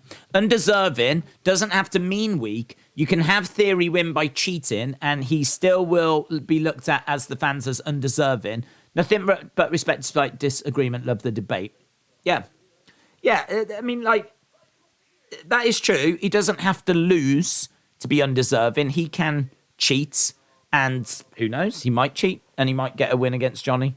He could cheat, get a victory, but ultimately Johnny win the feud. You see, the thing is that Theory has got that briefcase. So because he's got the briefcase, his future is set. Whatever happens to Theory right now is irrelevant. It's irrelevant. I know it might not seem that way, but it is, because as soon as he cashes in, if it's successful, then he is a made man. He's the world champion. Yeah. And, you know, the people will be booing him and all that kind of stuff, and he'll be seen as undeserving, blah, blah, blah, blah, blah. But he's got this amazing cash-in moment, this amazing thing.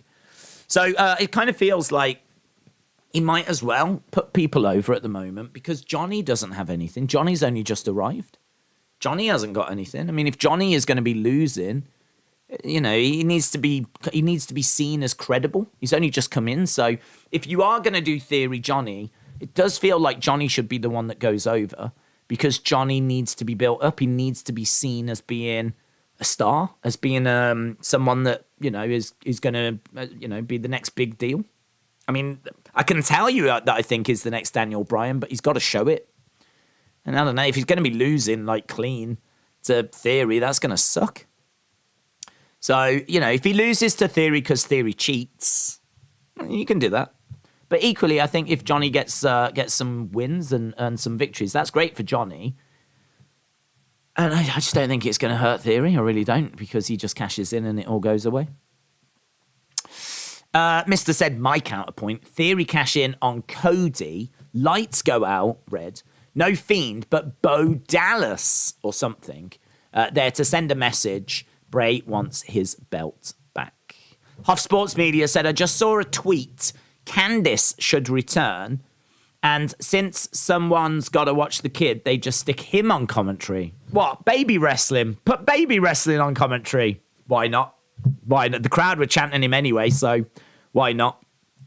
Right, I'm going to go, my friends. Thank you so much for joining us. What a night with Johnny Gargano and everything. We are back in around about 10 minutes. I have set it to be at 15:15, so I know we're a little bit late, but it's all right. 10 minutes time, we will be live with our post-show review. I'll spend about 20 minutes going through the show. Then we'll jump into the chat and get your thoughts. So we're back in 10 minutes for that post-show review on this channel. Be there. Awesome, guys. Thanks for watching. Bye for now.